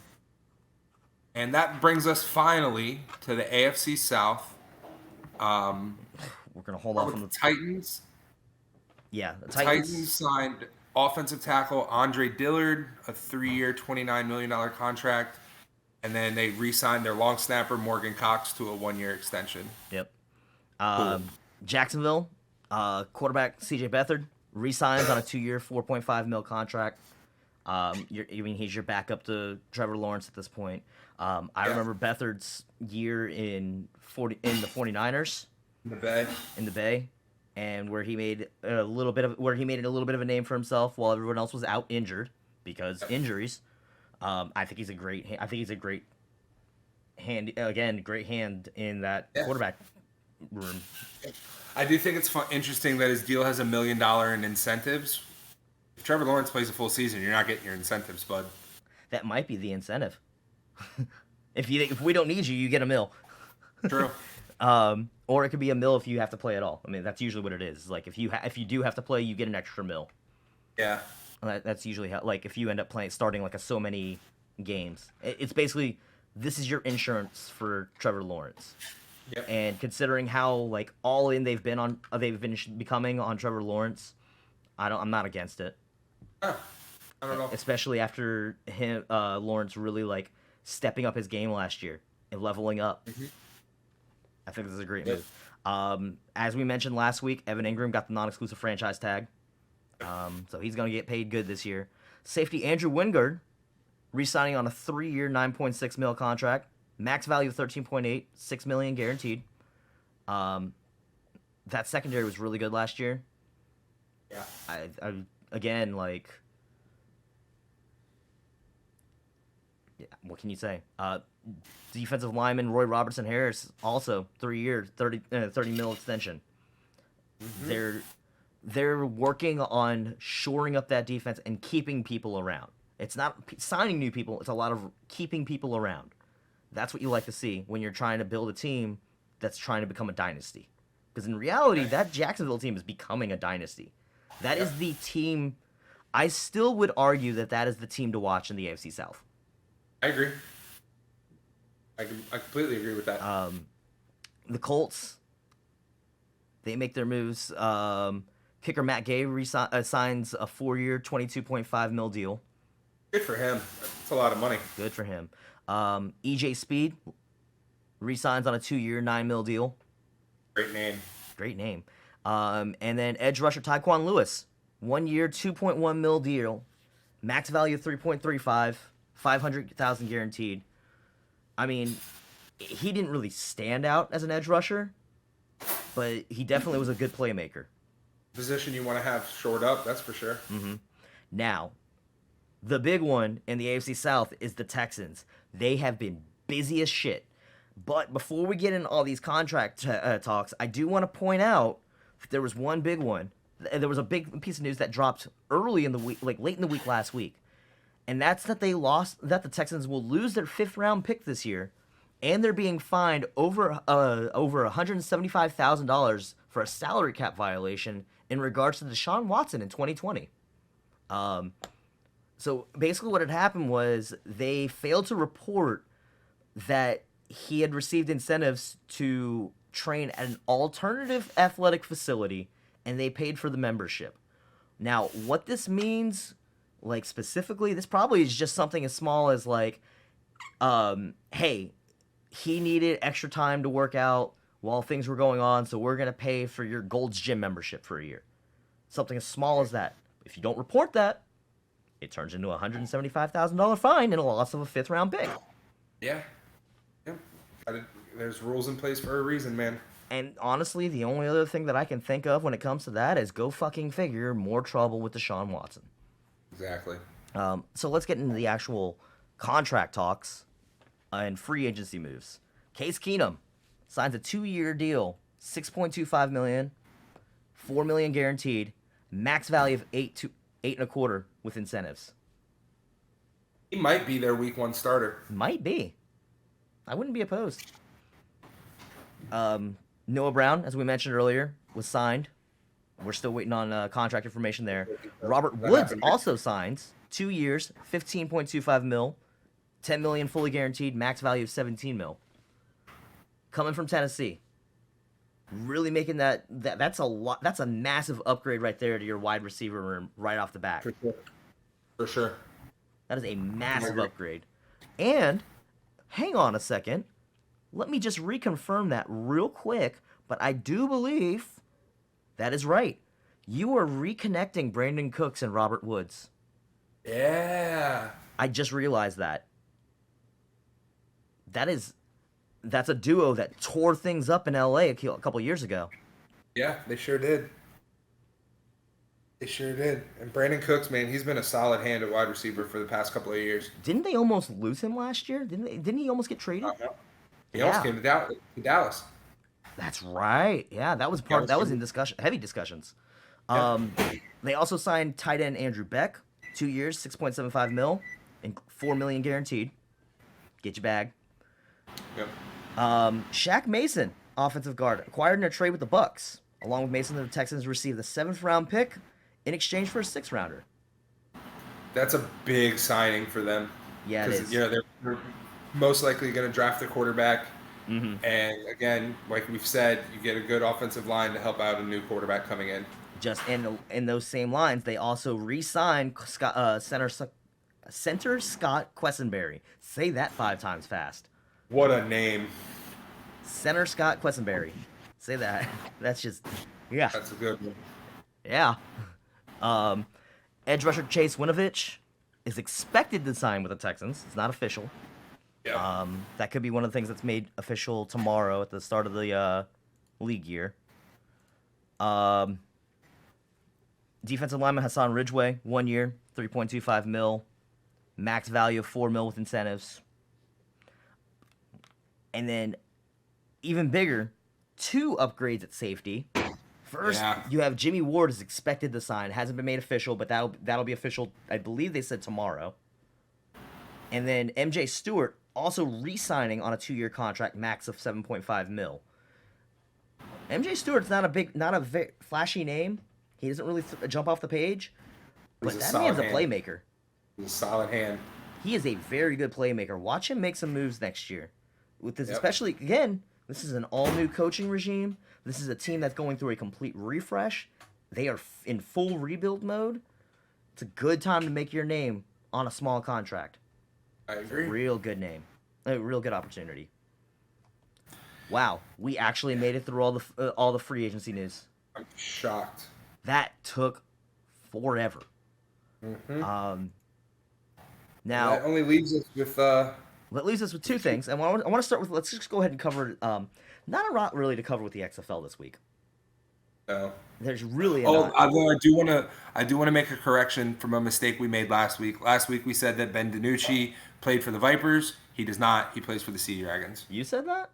Who said that? You did technically. What? You did technically. Did I? Did I say Vipers? I definitely meant Sea Dragons. Yeah. He put in a good showing this week too. Yes, he Put in did. a really good showing. The connection with him and his receivers just continues to get better and better. There are a lot of arguments that DiNucci may be the best quarterback in the XFL right now. That's honestly saying something for a 2-2 team. Yep. This week was technically kind of boring because we had 2 3-0 teams defeating 2 0-3 teams. Yeah. We've already talked about how bad Orlando and Vegas are. We've already talked about how good Houston and DC look. Houston's probably the best overall team, but DC's got a lot of DC loves to get shifty on things. And it makes me look forward to that matchup even more because that really is going to be the test of who's going to be the best. On the other hand, right? What's that? It's a week from yesterday, right? I believe so. I think it's a matchup for this week. But also this week, whereas you have the 2 4-0 teams going against each other, you also have the 2 0-4 teams going against each other. So someone's gonna have to get a win next week, whether it be Orlando or Vegas. Could be a tie. Don't put that evil on us. Don't put that evil on us, please. Well, the good news is if you want to watch really good football, you tune into Houston versus DC. If you want to watch really bad football, you watch Vegas versus Orlando. Yeah, that's true. That's a really good point. And then the only other note I really have from the XFL is that the Battlehawks had their first home game this week. And they turned out. Why is this big? Because it says that St. Louis wants football back more than anything. Yeah. Let's not forget they really haven't had football since the Rams left to go back to LA. Yeah. Their attendance at the game on Sunday broke 38. It was 38,310 was the reported audience. That is a lot of people. Yes, it is. Think about how many events actually bring in 38,000 people. Your average football game, honestly, like a regular season game, doesn't normally bring in 38,000 people. Yeah. It can, especially if you have a top tier team, like an elite team that is like a consistent playoff contenders. Like that can make a big deal. Yep. And so yeah, that's about it for the XFL this week. We'll keep an eye on that game next week between Houston and DC. Mm-hmm. And then the last thing was a few weeks ago I had told you guys that the Eagles were petitioning for players to be allowed to wear the number 0 on their jerseys. So I want to extrapolate on that. So last night, Tom Pelissero posted a list of all of the rules proposals for this year. And I just wanted to go ahead and we'll close off with this because this is actually an interesting list. I want to go over some of these. So, Philadelphia, they submit 2 rule changes. Permit the use of 0 as a jersey numeral, specifically to allow kickers and punters to use any jersey number between 0 and 49 and 90 through 99. So basically, this 0 is going to go to a kicker or a punter. If we're going to see a number 0, I wouldn't be surprised seeing it as a kicker or a punter. No. I kind of like that. I think it'd be cool if you could get like your kicker at 0 and your punter at 99. That'd be kind of fun. That'd actually be kind of cool. I'm not going to lie. Right. Also, I should note that when I found, I before this, I was not following Pelissero on Twitter. I changed that. I actually found this stuff because Matthew Berry had retweeted it and was like, I agree with every single one of these. Nice. I think all of these should be ratified. So there's a lot of big people that are actually saying all these rule changes that we're about to go over, everyone loves them. All right? Well, not everyone, but a lot of people are for them. The second one, Philadelphia wants to amend a rule, permit a team to maintain possession of the ball after a score by substituting one offensive play at 4th and 20 from the kicking team's 20-yard line for an onside kickoff attempt. How do you feel about that? I think the onside kick is going the way of the dinosaur, so they need to change it up somehow. I agree. I think the onside kick just in general is just so sloppy. It's always a mess. It's Yeah. very, very Low success infrequently rate. converted. Yeah, very low success rate. I think this is a really good idea, just because it's an opportunity to do something different. Because again, it's only substituting one play for that onside. You're just putting yourself at 4th and 20 on the 20. Yeah. I like that. I think it's a good stakes, and it's about as much as if you can convert that 4th and 20, it puts you about as where you would be if you converted a onside kick. Yep. So Exactly. I like it. The Chargers would like to make the adjustment of the play clock following an instant replay reversal, consistent with other timing rules. You're just building consistency there. If an instant replay gets reversed, then they're making sure that the play clock still gets you add time back onto the clock the same way you would in any other situation. I think that makes all the sense in the world. I don't see why it's not already like that. I agree. Detroit brings forward 3 related proposals. First, they want to expand the challenge system to include personal fouls. You can challenge a personal foul call. That's fair. They want to provide clubs with more opportunities for a third challenge. Like, instead of it just being, if you fail, like if you win both of them, then you get a third. They want more opportunities for a third challenge. I like it. I do too. And they want to expand the replay official's jurisdiction to allow for consultation regarding penalty assessment. Specifically, a lot of what they've been discussing on these, and so let's go into this because it's connected. Houston and the Rams also put in related ones, so let's go ahead and cover those at the same time. Houston wants to expand the replay official's jurisdiction to allow for review on failed 4th down attempts, which I like that. Yeah. Automatic review of a failed 4th down, being like, hang on, we want to be able to do that.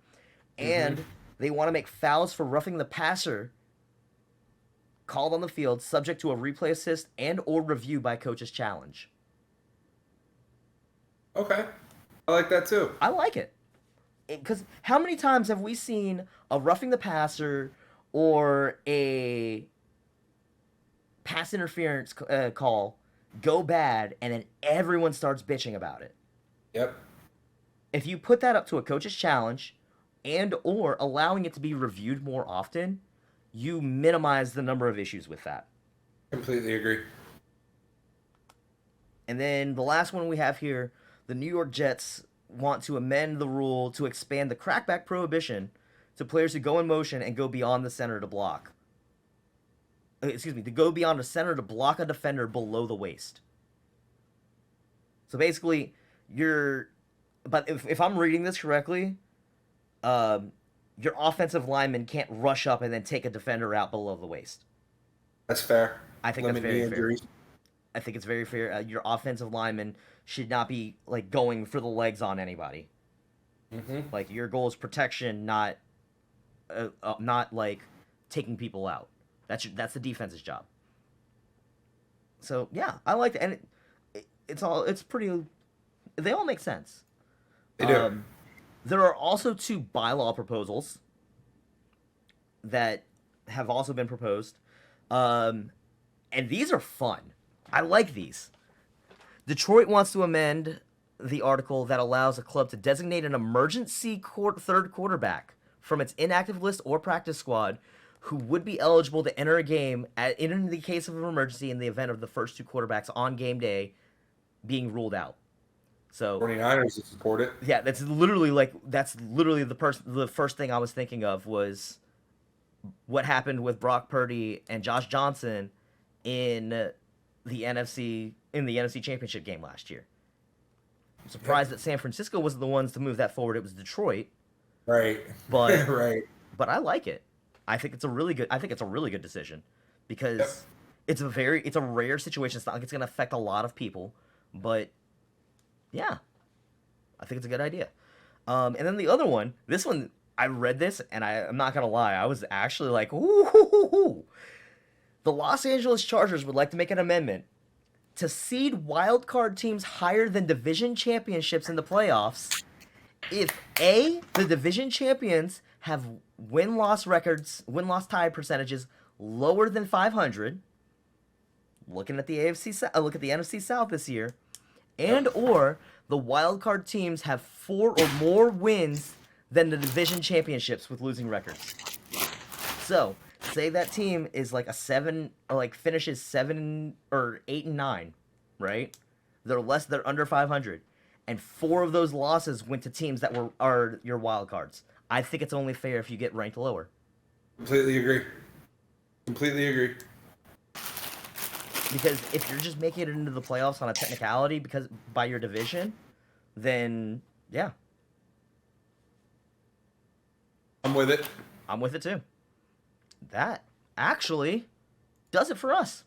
I think this might be our longest recording. No, I think we had one that was longer than this, just barely. So Just barely. That's gonna do it for us this week, finally. Yeah. The only other thing that I want to touch on is just a reminder: WWE 2K23 gets released on Friday. Early release is today. I'm assuming you'll be getting it. I don't have the money for it yet, but I want to. Oh, okay. We will. We'll get there. I will. I'm intentionally like planning on it, and I might even stream it in the near future. Okay. Who knows? Okay. So keep tuned to my Twitch. You never know. You might There start we seeing go. some 2K23 streams. Who Let's knows? go. Maybe you and me will get bored and we might do some GM. Let's do it. If we I can like find that a way that idea. we can do it through one controller and just do it on a recording, if we can find Yeah. time, why the fuck not? Figure something out. Yeah, we'll figure something out. Yeah, but that's gonna Yeah. do it for us. Thanks for everybody for tuning in. Don't forget to make sure you like, share, subscribe, leave a comment, share this around with your friends. We're gonna actually be making a little bit more. We're gonna try and make some small clips of this. That way, it's a little bit more digestible for people. Yeah. That way, it gives people like we can just get to the nice meaty parts and move that forward. That way, people aren't having to like search through like all of this just to find all the good Yeah. stuff. Yeah. But yeah, that's gonna do it for us. I'm Dick Burns. That's Bobby, I'm Bobby Boomerang. Boomerang. Follow us on Twitter. That's gonna do it for us. Yeah, we'll see you guys next Later. week.